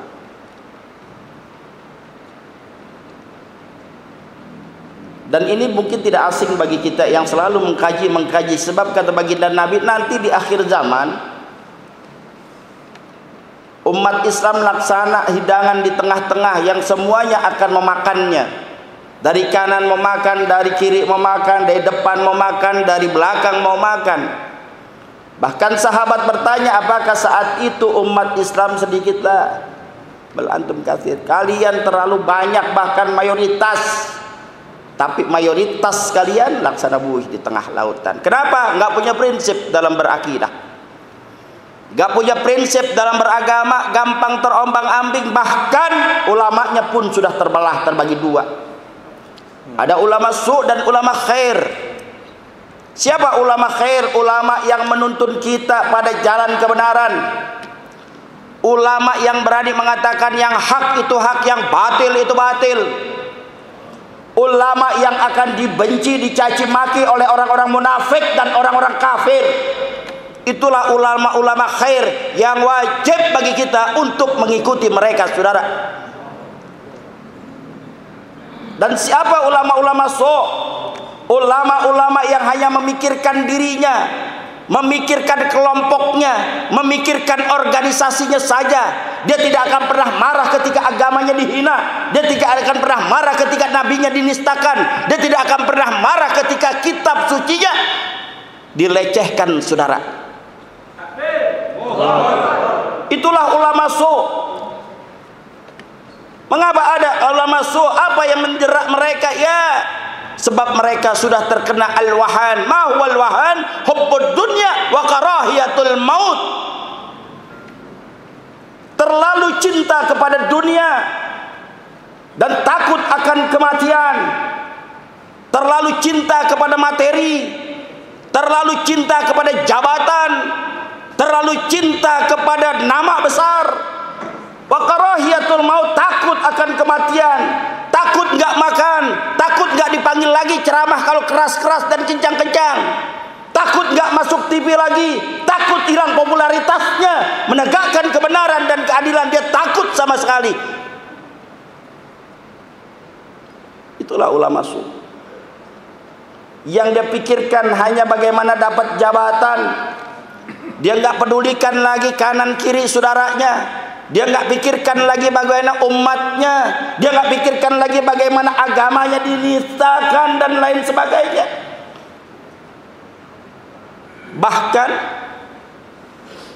dia bisa lebih bengis terhadap saudaranya sendiri, bisa bercipika-cipiki terhadap musuhnya, saudara. Allah Subhanahu wa taala sudah katakan Muhammadur Rasulullah walladzina ma'ahu asyidda'u 'alal kufar ruhama'u bainahum. Muhammad adalah utusan Allah dan orang-orang yang bersama beliau wajib hukumnya bertindak tegas terhadap orang kafir, ruhama'u bainahum, dan saling berkasih sayang di antara kalian. Jangan terbalik, saudara. Ama saudara sendiri bengisnya minta ampun, ama saudara sendiri luar biasa, suuzunnya luar biasa, fitnahnya luar biasa. Tapi terhadap orang-orang kafir, bahkan kafir harbi, mereka bisa cipika-cipiki, mereka bisa bekerja sama hanya untuk kepentingan dunia saja, saudara. Bersatu.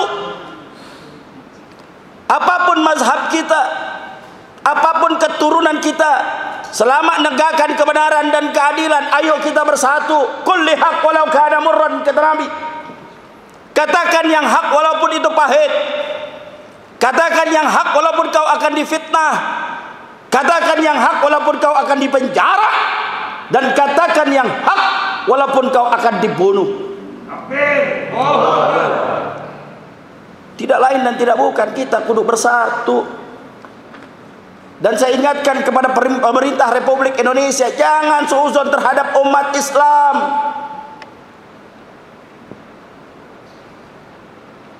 Jangan terlalu a priori terhadap ulama-ulama yang istiqomah, yang ingin menjaga negara kesatuan Republik Indonesia. Ulama-ulama tidak akan melakukan bugot, pemberontakan dan lain sebagainya. Tidak. Kenapa? Karena ulama-ulama sadar yang memerdekakan bangsa dan negara adalah para ulama, kiai, habaib dan santrinya. Jadi nggak akan mungkin umat Islam yang istiqomah akan melakukan pemberontakan kepada negara. Tidak. Karena aset saham terbesar negara Republik Indonesia adalah umat Islam. Kenapa begitu takutnya terjadinya Islamofobia dan lain sebagainya? Kok kita bisa diatur-atur orang mereka yang minoritas, oleh para cukong-cukong, para konglomerat-konglomerat yang notabene adalah ingin menghancurkan bangsa dan negara kita. Dalam segi ekonomi tadi sudah dikatakan, Indonesia ini nggak mungkin jadi miskin, tapi saat ini jadi miskin. Kenapa? Kita tidak pernah mau bersyukur kepada Allah, jauh dari syariat Allah, meninggalkan bagaimana ajaran dari baginda Nabi. Jauh dari itu semua. Maka kita pesan, ayo bersatu kita, berpegangan teguh kita. Kalau bukan kita, siapa yang akan menjaga negara kesatuan Republik Indonesia? Umat Islam menjadi garda terdepan, sekali lagi menjadi garda terdepan. Ulama-ulamanya menjadi garda terdepan untuk tetap menjaga keutuhan negara kesatuan Republik Indonesia. Andaikan ada yang menghina kita punya agama, wajib bagi kita untuk meluruskan. Bukannya yang meluruskan malah dilaporkan untuk ditangkap. Kalau orang salah kudu dilurusin, saudara. Itu namanya wattawasau bil haq, saling mengingatkan dalam kebaikan. Kalau orang salah nggak pernah diingetin, maka selalu akan salah terus, saudara. Kita nggak mau punya pemimpin selalu salah dan salah. Kita harus wajib meluruskan. Tapi kalau kita meluruskan, jangan kita dilaporkan, jangan kita ditangkap.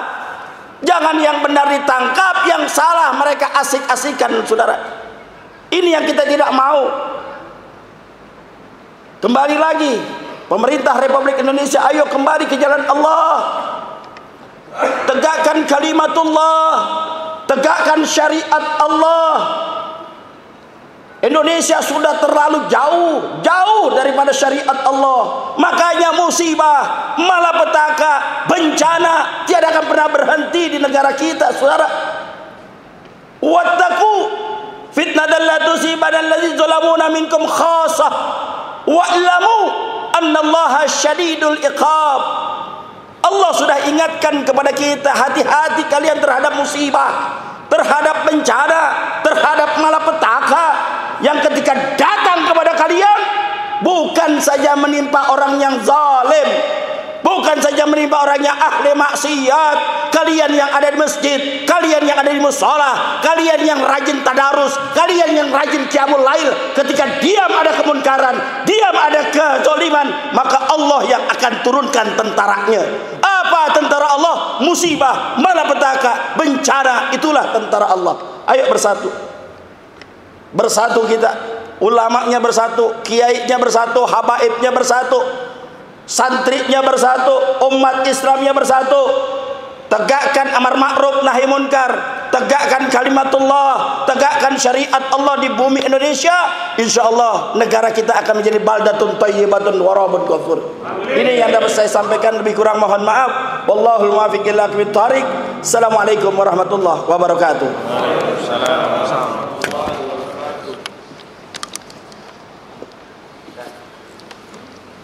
Iya, Bang Eka tadi berapi-api sekali ya, luar biasa. Dan beliau telah membuktikan betapa priorinya rezim Wakanda ya, terhadap aksi massa 212 kemarin. Ya kalau kita melihat perjuangan beliau mencari tempat untuk pertemuan saja itu susah luar biasa. Jadi dia korban, bukan pelaku ya, korban. Saksi dan korban sebenarnya. Nah berikutnya ya, makin sore makin gacor kita semua, makin panas ya, makin seru. Berikutnya ada wartawan senior dari FNN yang kadang kalau ngomong bener.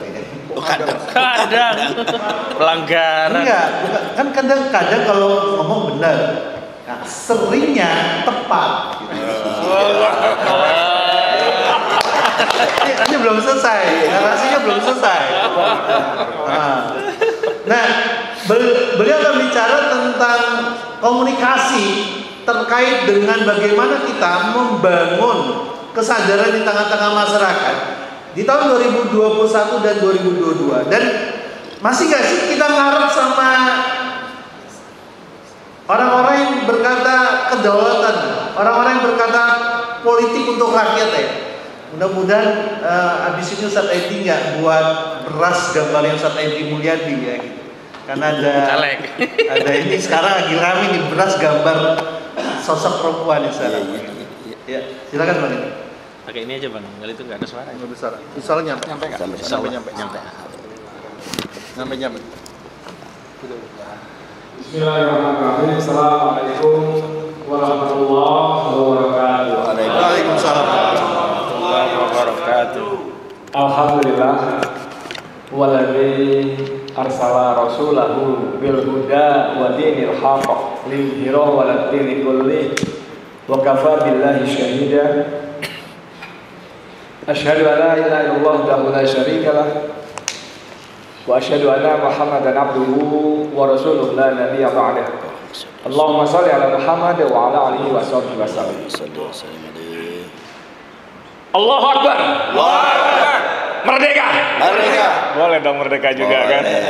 Dulu kan Bung Tomo habis takbir merdeka 3 kali ya. Ntar kalau takbir sekarang radikal loh. Gitu ya.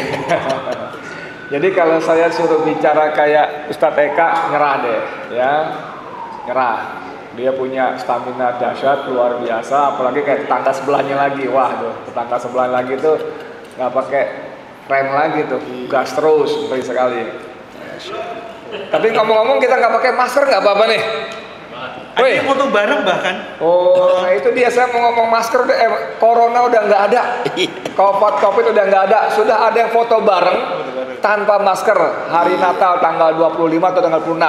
Siapa tuh? Jagoannya Basit, namanya Sandiaga Uno berkunjung ke rumah Opung Luhut Binsar Panjaitan.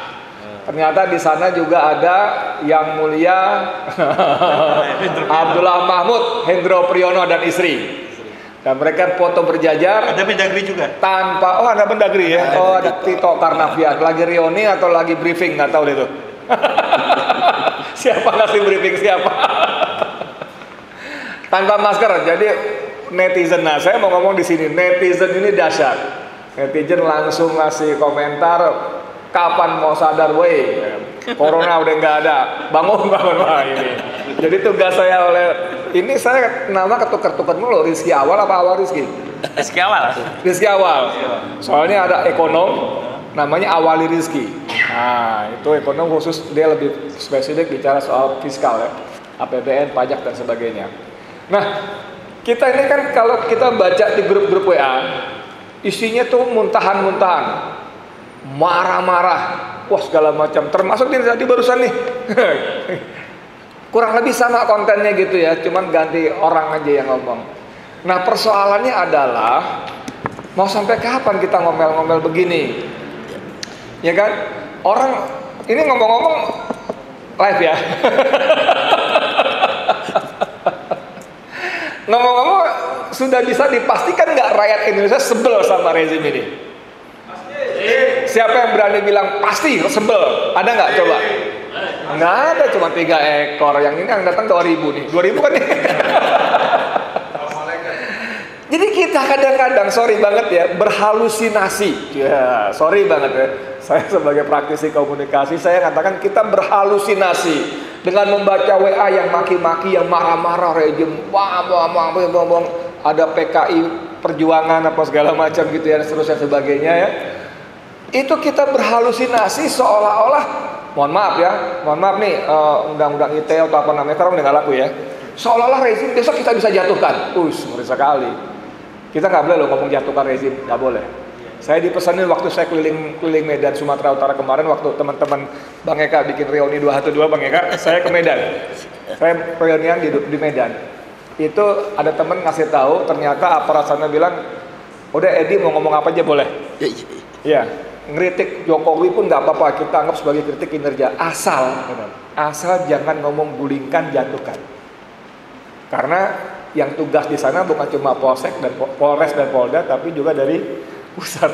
Jadi gara-gara saya ke Sumatera Utara, mereka keluar dana juga ikut ke Sumatera Utara. Nah, ini yang saya katakan tadi, kita berhalusinasi seolah-olah rakyat sudah marah betul. Seolah-olah kita bisa tumbangkan, coy. Mohon maaf lagi ini ngomong contoh doang nih ya, yang lagi mantau-mantau nih. Seolah-olah kita bisa tumbangkan rezim besok. Mohon maaf, no. Sorry, enggak.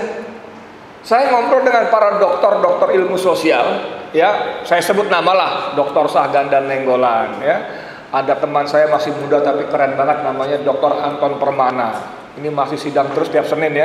Sudah sidang ke 40 berapa tuh? 46, 47. Gila sekali, kasihan bener dong. Sama teman-teman yang lain lah, itu yang semuanya akademisi yang S2, S3, apa S8 segala macam. Sebagian besar sudah sampai pada titik kesimpulan ini harus tumbang. Wow, dahsyat sekali. Ini harus jatuh. Kita sendiri orang Islam udah marah, udah meluap-luap, apalagi gengnya Bang Eka nih. Dengan pejabatnya, saya juga baru tahu ada satgasnya keren-keren, gagah-gagah. Saya kapan-kapan boleh dapat isi formulir di mana? Gitu ya.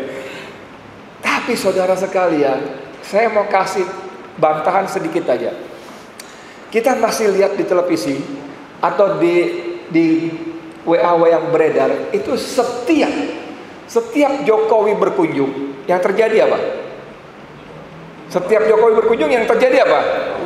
Kerumunan. Saya nggak ngomong soal COVID-nya, nggak ngomong soal maskernya, saya ngomong kerumunannya. Orang yang oleh sebagian kita dibenci, disebut zalim, disebut munafik, disebut banyak melakukan kebohongan-kebohongan, disebut banyak mengkhianati janji-janji yang diamanahkan, disebut mengingkari janji-janjinya. Itu kalau datang ke daerah, orang masih datang berkerumun, berdesak-desakan, pengen foto, syukur-syukur bisa selfie bareng, pengen minimal bisa nepuk pundaknya, salaman dan sebagainya. Artinya apa? Artinya rakyat masih mencintai Presiden Republik Indonesia Joko Widodo. Cia. Calon menteri kayaknya, calon menteri. Calon komisaris kelewat ya, kalau rendah ya. Tapi ini yang saya maksud tadi halusinasi. Karena apa? Faktanya masih ada. Saya nggak ngerti siapa yang masukin saya ke dalam grup ada. Saya ternyata ada beberapa grup cebong ya. Bener-bener cebong. Saya setiap postingan saya itu dibantai.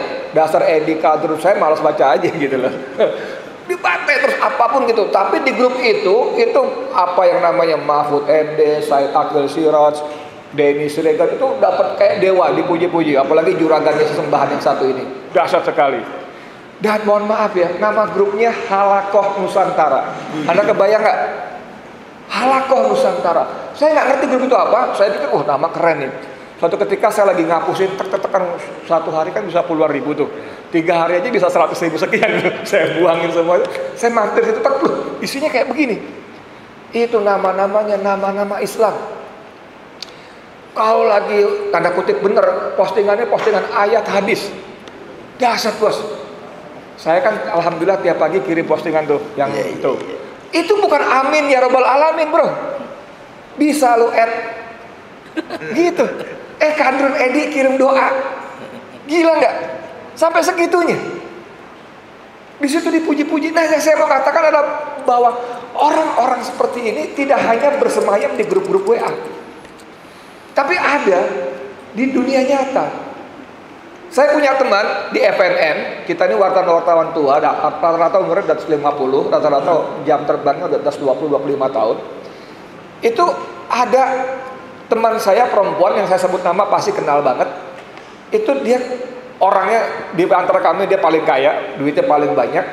Dia tuh kalau nyumbang segala macam itu nggak ukuran ya, nggak ukuran banget deh, ngasih makan tuh. Kalau kita mohon maaf nih, kita bakti sosial, kita ngasih nasi bungkus dong. Kita pesan sama warung, tolong bikin nasi bungkus 200, 10 ribuan, tolong nasi bungkus, gitu kan. Dia enggak bawa tukang becak Semadiun ke restoran paling mahal. Gitu. Bawa tukang parkir Magelang ke restoran yang paling mahal. Dan itu bukan sekali 2 kali. Gila nggak? Yang gitu, orang ini. Tapi yang dia mau cerita bahwa di bawah itu nggak peduli Ahmad Tauhidin mau ngomong apa, Eka Jaya mau ngomong apa, apalagi Edi Mulyadi mau ngomong apa, nggak ada urusan. Nggak ada urusan. Yang penting mana sembako lo. Itu real. Dikasih tahu, Mbah, Pak D, ini sembako dari pembohong, nggak ada urusan. Penting dapat. Bode, Pak Le, ini sembako hasil korupsi, bodoh amat. Nggak ada urusan, bodoh amat. Yang penting mana sembakonya. Tadi seperti kata kiai kita tadi, memang ekonomi itu kadal ayat nokufron itu benar banget. Hampir-hampir saja kefakiran itu membawa pada kekafiran. Itu betul banget. Mereka nggak peduli itu uang siapa, dari mana, siapa yang bagi, nggak ada urusan. Yang penting mana sembakonya. Dan itu menyebabkan bahwa Jokowi sangat marah ketika Mensos Juliari Peter Batubara mengkorupsi. Karena itu menjadi benar-benar jadi bumper dia untuk di kalangan bawah, sehingga dia masih jadi pahlawan. Nah maksud saya mau bilang begini semua adalah bahwa tugas kita semua untuk membunyikan perlawanan ini, lebih membumi, untuk memberikan bahasa kerennya enlightenment, pencerahan, supaya aroma perlawanan ini tidak hanya berputar-putar di antara kita, tapi juga merembes ke bawah. Meskipun memang dalam sejarah selalu yang namanya perubahan, perlawanan, bahkan revolusi itu dipicu oleh kalangan menengah, yes. Oleh kalangan terdidik, iya. Tapi ketika saatnya tiba, tetap saja harus melibatkan grassroots-nya. Tetap harus melibatkan grassroots-nya. Nah ini tugas kita. Jadi kita semua punya tugas untuk membumikan ini, untuk membunyikan perlawanan. Kalau dalam bahasa agamanya amar ma'ruf nahi mungkarnya ini, supaya lebih meluas. Dan ini bukan cuma tugas wartawan. Kita tahu sekarang bagaimana, tahu sekali maksud saya, bagaimana sekarang wartawan sudah, saya nggak ngerti apakah karena kurang kemampuan, saya nggak yakin. Karena wartawan sekarang muda-muda, pinter-pinter, gagah-gagah, pinter-pinter, kemampuan teknik jurnalistiknya juga, mereka sekolah benar-benar sekolah jurnalistik. Saya kan nggak sekolah jurnalistik, hanya pengalaman aja, baca-baca kursus dan sebagainya. Mereka paham betul sebetulnya, tapi gitu loh, Tapi dalam berprakteknya mereka sudah menjadi pegawai, karyawan dari pemilik media. Dan kita tahu siapa pemilik media adalah bagian dari oligarki itu sendiri. Kita jangan pernah berharap misalnya bertemu di TV One, Antv, skandal-skandalnya Abu Rizal Bakri misalnya. Jangan pernah berharap. Kita jangan pernah berharap di Metro TV, Media Indonesia dan kawan-kawan itu tentang borok-boroknya Surya Paloh misalnya. Nggak pernah. Itu dari sisi yang internal mereka. Belum pada fungsi-fungsi mereka. Mereka semua sudah menjadi bagian dari orkestra. Orkestra dari rezim ini untuk menyebarkan sihir. Gitu ya. Kalau zaman Fir'aun ada sihir-sihir yang meninabobokan rakyat. Firaun itu raja yang adil, Firaun itu ahli infrastruktur ya. Jadi kalau infrastruktur dibangga-banggakan, Firaun lebih dahsyat daripada siapapun sekarang kita. Ya kan? Bikin piramid-piramid itu dahsyat tuh, walaupun untuk itu ribuan budak mati karena kerja keras, kerja paksa. Nah, media sekarang sudah bekerja untuk kepentingan pemilik modal. Mungkin kita aksi terakhir, demo terakhir itu 18 Desember 2020 kalau nggak salah. Saya hadir sebagai reporter yang meliput, posisi saya di jalan Majapahit dekat perapatan Harmoni. Ya. Lalu di situ ada demonstran yang ditangkap sama polisi, digebukin mahasiswa. Lalu ada wartawan apa televisi datang ngambil, digebah, diusir, jadi pergi. Dan saya ngumpul sama wartawan muda itu, macam-macam, ada televisi, ada segala macam. Saya bilang, wih, gambar bagus tuh, ambil tuh, sayang tuh. Saya bilang gitu. Enggak bang, percuma bang. Kalaupun kita ambil nggak bakal dinaikin di kantor. Iya. Kalaupun kita ambil ke sana nggak bakal dinaikin di kantor. Lagi nanti kalau kita desek-desekan itu kamera jatuh, mahal tuh kamera, kita suruh ganti nyicil. Gila loh. Itu dari media yang cukup besar, bukan media abal-abal. Jadi bagaimana saya pernah jadi reporter, naik jadi redaktur, naik jadi redaktur eksekutif sampai pemret pernah. Itu bagaimana semua itu melakukan namanya self-sensor, sensor sendiri. Jadi wartawan-wartawan, reporter-reporter yang bagus, yang di lapangan fight segala macam itu, jangan terlalu berharap karyanya bisa naik di koran kek, di televisi kek, diedit sesuai kepentingan sang pemilik televisi, pemilik media. Nah, artinya mereka punya tugas dengan penetrasinya seperti itu. Kalau kita bicara 10-20 tahun yang lalu, televisi itu penetrasinya paling dahsyat. Saya pernah, yang sekarang jadi MNC TV, saya pegang divisi Litbangnya. Saya dapat data dulu namanya AC Nielsen. Langganan itu mahal, itu miliaran tuh setahun langganan AC Nielsen. Jadi di situ dipaparkan bagaimana penetrasi media, dan yang paling dahsyat itu penetrasi media namanya televisi. Semua media digabung, mau koran, cetak, majalah, tablet, segala macam digabung nggak sampai 20% penetrasinya. Televisi satu. Nah, mereka menyampaikan sihir mereka dengan media itu, meninabobokan segala macam dengan versi-versi. Paling gampang contohnya adalah ketika kilometer 50. Bagaimana media menjadi corong penguasa, menjadi corong kepolisian. Apapun yang disampaikan Fadil Imran ditangkap dan disiarkan bulat-bulat. Walaupun itu penuh dengan kebohongan dan fakta-fakta yang dusta. Dimuat habis-habisan. Televisi itu bikin breaking news, bikin judul-judul di bawah itu Laskar FPI serang anggota polisi. Gimana caranya nyerang? Gitu loh. Semua bulat-bulat. Nah, syukurnya sekarang adalah bahwa media televisi tidak menjadi sumber utama. Sekarang sudah digantikan oleh media sosial. Jadi kalau kita ngomong dengar media mainstream, salah, udah nggak tepat lagi. Mereka bukan media mainstream, mereka sekarang disebut media konvensional. Siapa yang mainstream? Media sosial. Di channel ya. Channel-channel perjuangan. Ya. Nah gitu. Jadi mohon please kita lebih gencar. Jadikan handphone kita ini senjata untuk memuntahkan peluru. Kalau kita punya bom, lempar bom lewat sini. Mau dibilang, lu mah cuman pahlawan Kopas. Tuh, pahlawan Kopas. Biarin, nggak apa-apa. Itu bisa kita lakukan. Lu mah pejuang Kopas, biarin, nggak apa-apa. Itu bisa lakukan. Tapi di luar itu, mohon dipahami betul-betul ya. Enggak semua rakyat baca ginian. Walaupun hampir semua rakyat udah punya beginian. Karena masing-masing punya dunianya sendiri. Di rumah saya, anak-anak saya dunianya apa? Kosmetik. Ya, anak perempuan kan dunianya apa? Masak. Nggak tahu isi cerita dunia kita, nggak tahu. Nah, itu perlu bener-bener MLM. Tahu MLM? Mulut lewat mulut. Mulut lewat, ketemu di terminal di mana segala macam ngomong.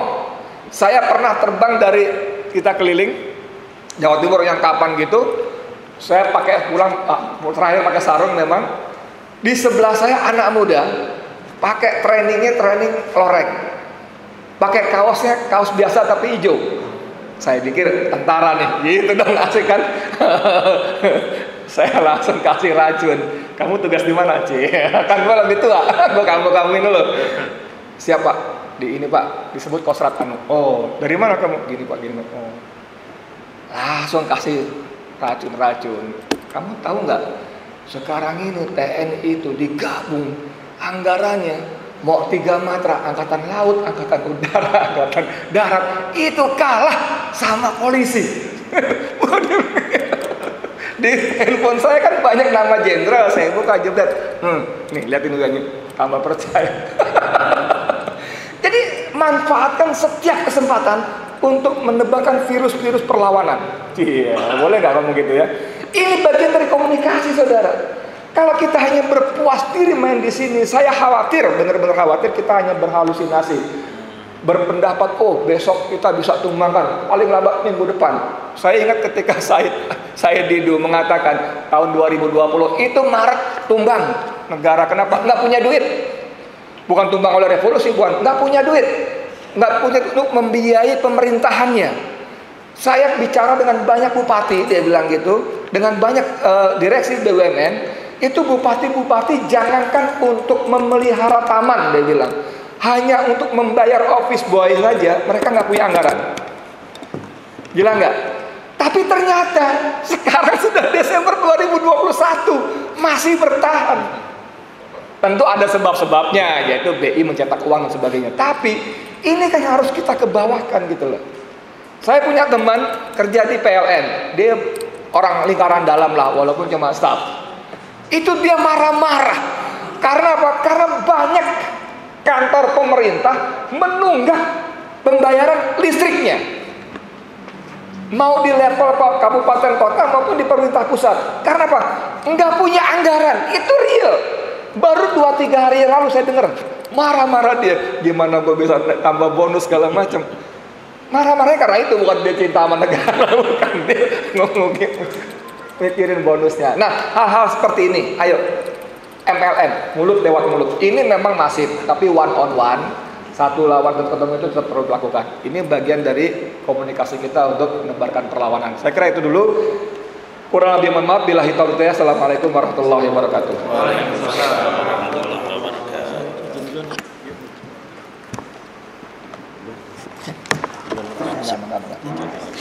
Ya, siapa nih?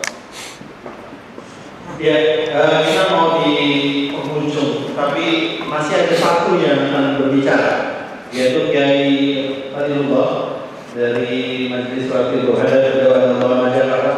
Bagaimana pandangan Islam tentang kondisi saat ini dan tahun 2022 itu nanti seperti apa? Silakan.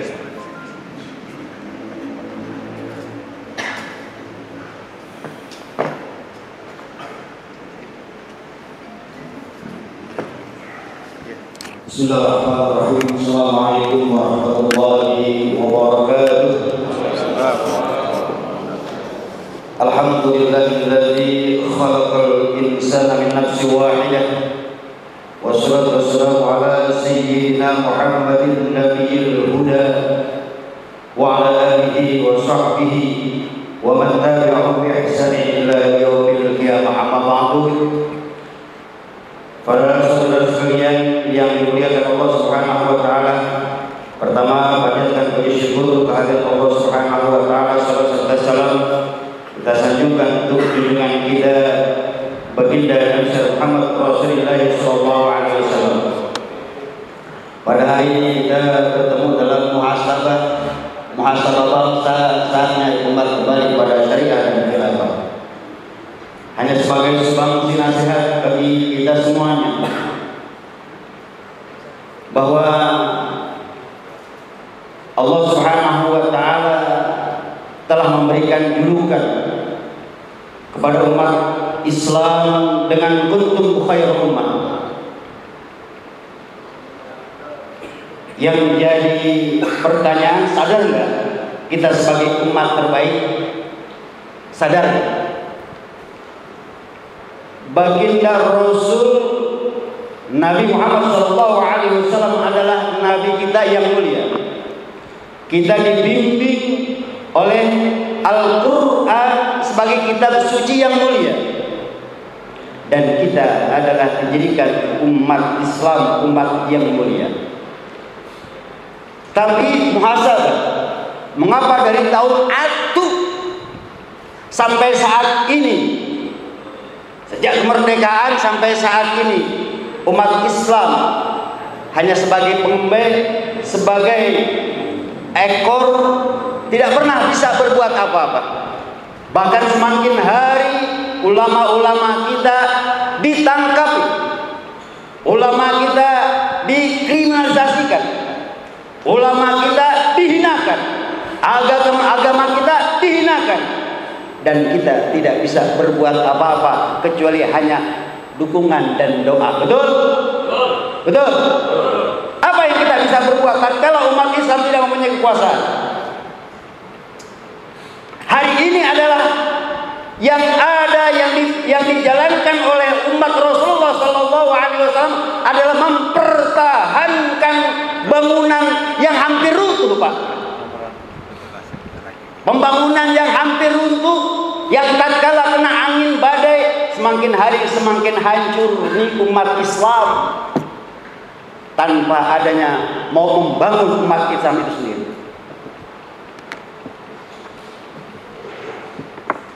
Sehingga apa yang terjadi?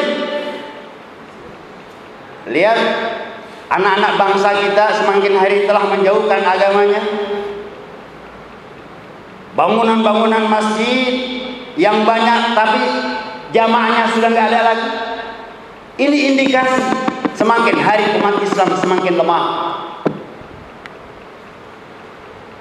Itba kepada Rasulullah dan apa yang diperintahkan oleh Allah Subhanahu wa taala. Boyo kalau umat Islam mau terbaik, umat Islam mau baik, umat Islam mau sempurna, umat Islam mau kamil, itba kepada Rasulullah sallallahu alaihi wasallam. Saya tanya, Pak, Rasulullah adalah menjadi pengemban apa pemimpin? Rasulullah menjadi pengemban apa pemimpin? Bukankah saat itu Romawi dan Persia telah menguasai Jazirah Arab? Kenapa Rasulullah tidak mau mengikuti sistem yang dibawa oleh Romawi dan Persia? Karena Islam telah sempurna, enggak patut lagi mengikuti sistem yang dibawa oleh orang lain. Saat ini kita adalah menjadi asfala safilin, menjadi umat yang rendah dan serendah-rendahnya karena umat Islam mengikuti sistem yang bid'atun dolalah. Mengikuti sistem kubur, akibatnya berharap demi berharap untuk kejayaan umat Islam, untuk kemuliaan Islam semakin hari semakin musnah. Oleh karena itu, satu muhasabah dalam hari ini adalah mari kita rubah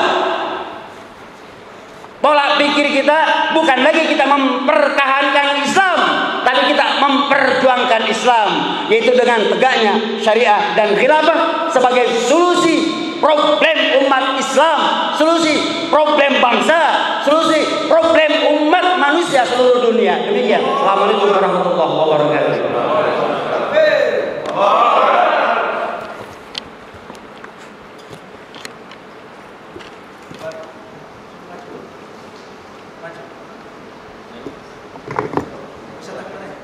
Ya, demikian tadi pernyataan terakhir dari Kiai Waliullah dari Majelis Salatul Adat, dan kita akan menyampaikan pernyataan sikap yang akan disampaikan oleh Bang Ahmad Razinuddin selaku Ketua KPAU, dan dipersilakan kepada para hadirin untuk bisa di belakang kami untuk sembari Ustaz Ahmad Razinuddin menyampaikan risalah akhir tahun, refleksi akhir tahun ya 2021. Silakan bisa berdiri di barisan belakang para pembicara.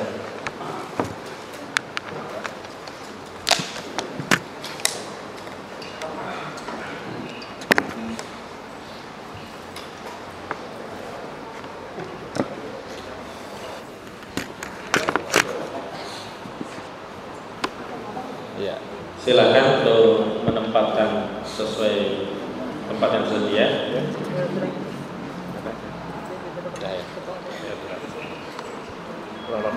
Kurang rapat? Tiga saf, ya. Tiga saf. Agak maju. Ya. Diseimbangkan antara kanan dan kiri, dibantu petugas. Cukup? Oke. Baik. Bismillahirrahmanirrahim. Refleksi akhir tahun 2021, muhasabah bangsa. Saatnya umat segera kembali pada syariat dan khilafah. Sepanjang tahun 2021, bangsa Indonesia telah dirundung berbagai problematika, dari bencana sosial dan politik, bencana alam, hingga tragedi kemanusiaan. Bagian besar problematika yang mendera adalah warisan masalah tahun-tahun sebelumnya. Sebagian lainnya adalah masalah baru yang modusnya tidak jauh berbeda. Berkenaan dengan hal itu, Koalisi Persaudaraan dan Advokasi Umat KPAU bersama segenap tokoh dan ulama se-Jabodetabek menyatakan, pertama, bahwa sejumlah problematika yang mendera bangsa Indonesia dalam bidang sosial dan politik, termasuk tetapi tidak terbatas seperti korupsi, kolusi, nepotisme, politisi pengkhianat, pemimpin pembohong, perampokan sumber daya asing, ancaman Cina dan kedaulatan rakyat laut di Natuna Utara, dan disintegrasi OPM di Papua, tumpukan hutang yang menggunung, defisit APBN, kejahatan yang meningkat, dekadensi moral, legalisasi zina via Permendikbud, kriminalisasi ulama, kriminalisasi aktivis, penangkapan ulama berdalih terorisme, pembungkaman ormas Islam, pembelengguan kebebasan berserikat, berkumpul, dan hak menyampaikan pendapat rakyat. Sejatinya bukanlah problem baru yang hanya terjadi di tahun 2021, melainkan problem akut yang terjadi secara terstruktur, sistematis, masif, dan brutal, yang selalu menghiasi dinamika sosial dan politik sejak tahun-tahun sebelumnya, dan selalu menjadi corak sekaligus karakter masalah sepanjang kehidupan bangsa dan negara Republik Indonesia. Kedua, bahwa musibah kemanusiaan yang merupakan tragedi kemanusiaan yang diwariskan pada Desember 2020 berupa tragedi pembantaian 6 laskar Front Pembela Islam juga belum dapat dituntaskan pada tahun 2021. Sidang KM50 yang dilaksanakan di Pengadilan Negeri Jakarta Selatan lebih layak disebut sebagai dagelan, karenanya segenap rakyat mengambil sikap menyatakan mosi tidak percaya pada proses persidangan tersebut. Belum lagi sejumlah tragedi pembantaian anggota Polri, TNI, dan sipil oleh gerakan teroris OPM tidak pernah mendapatkan perhatian serius. Negara justru sibuk mengedarkan narasi perang terhadap radikalisme. Hal ini menyebabkan segenap rakyat tidak mendapatkan jaminan rasa aman dan selalu diliputi teror kejahatan kemanusiaan. Ketiga, bahwa bencana alam khususnya yang terjadi menjelang akhir tahun 2021 berupa erupsi Gunung Semeru yang menelan korban jiwa, harta, dan kerusakan lingkungan, menambah deret catatan panjang sejumlah bencana alam yang telah, sedang, dan terus melanda bangsa Indonesia. Keadaan ini semestinya harus dijadikan bahan koreksi total atas sejumlah maksiat yang terus terjadi di negeri ini. Kemaksiatan yang mengundang bencana harus segera dihentikan. Keempat, bahwa upaya rezim yang giat memasarkan ide moderasi agama sebagai program untuk melawan radikalisme justru semakin mengkonfirmasi rezim penguasa hari ini adalah anti-kapitalisme Amerika sekaligus pelaksana tugas rezim komunis Cina yang selalu secara sengaja dan terbuka menjalankan proyek pendangkalan akidah yang bertujuan menanamkan kebencian umat Islam pada ajaran agamanya, atau setidaknya menjauhkan umat Islam dari ajaran agamanya.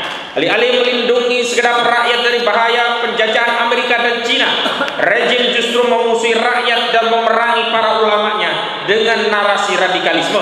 Padahal sejatinya radikalisme adalah proyek Barat Amerika untuk menghadang kebangkitan umat Islam dunia, tak terkecuali di Indonesia. Kelima, bahwa dakwah jihad dan khilafah adalah ajaran Islam sebagaimana juga telah dikokohkan oleh Fatwa Majelis Ulama Indonesia MUI. Dengan demikian, setiap upaya yang dilakukan untuk mendiskreditkan ajaran Islam baik oleh sekelompok masyarakat dan utamanya oleh rejim penguasa adalah konfirmasi sikap Islamofobia dan rejim yang anti-Islam. Segala bentuk represi yang berakar dari sikap Islamofobia, sikap yang anti-Islam, baik terhadap dakwah jihad dan khilafah wajib dilawan. Segenap umat Islam harus berdiri di depan membela dakwah jihad dan khilafah. Keenam, bahwa keseluruhan problematika yang menerap bangsa ini disebabkan oleh penerapan sistem sekuler demokrasi. Karena itu solusi tuntas untuk menyelamatkan bangsa Indonesia ini adalah dengan mencampakkan sistem sekuler demokrasi, menerapkan syariat Islam secara kafah, dan segera menjadikan agenda penegakan khilafah Islamiyah sebagai agenda bersama bagi segenap rakyat Indonesia. Hanya khilafah satu-satunya institusi penegak syariat yang akan menyelamatkan bangsa Indonesia bahkan dunia. Demikian pernyataan disampaikan Jakarta 8 Desember 2021 Ahmad Wajiduddin Sarjana Hukum Ketua Umum KPAU, Ustadz Irwan Syemko Ketua Dewan Pembina KPAU, disaksikan para tokoh dan ulama se-Jabodetabek. Takbir! Takbir! Takbir! Assalamualaikum warahmatullahi wabarakatuh. Terima kasih kepada Ustaz Aman sendiri dan juga para tokoh dan juga ulama yang sudah hadir pada pertemuan kita pada hari ini. Ini semoga menjadi refleksi bersama bagi kita, dan mudah-mudahan ini tidak terhenti bagi para sahabat sendiri yang nonton, tapi juga bisa di-share di berbagai grup ya, agar mengakar dan juga melakukan virus-virus kita dalam perlawanan ya. Nah, itu dari kami, lebih kurangnya kami mohon maaf. Assalamualaikum warahmatullahi wabarakatuh. Waalaikumsalam warahmatullahi wabarakatuh.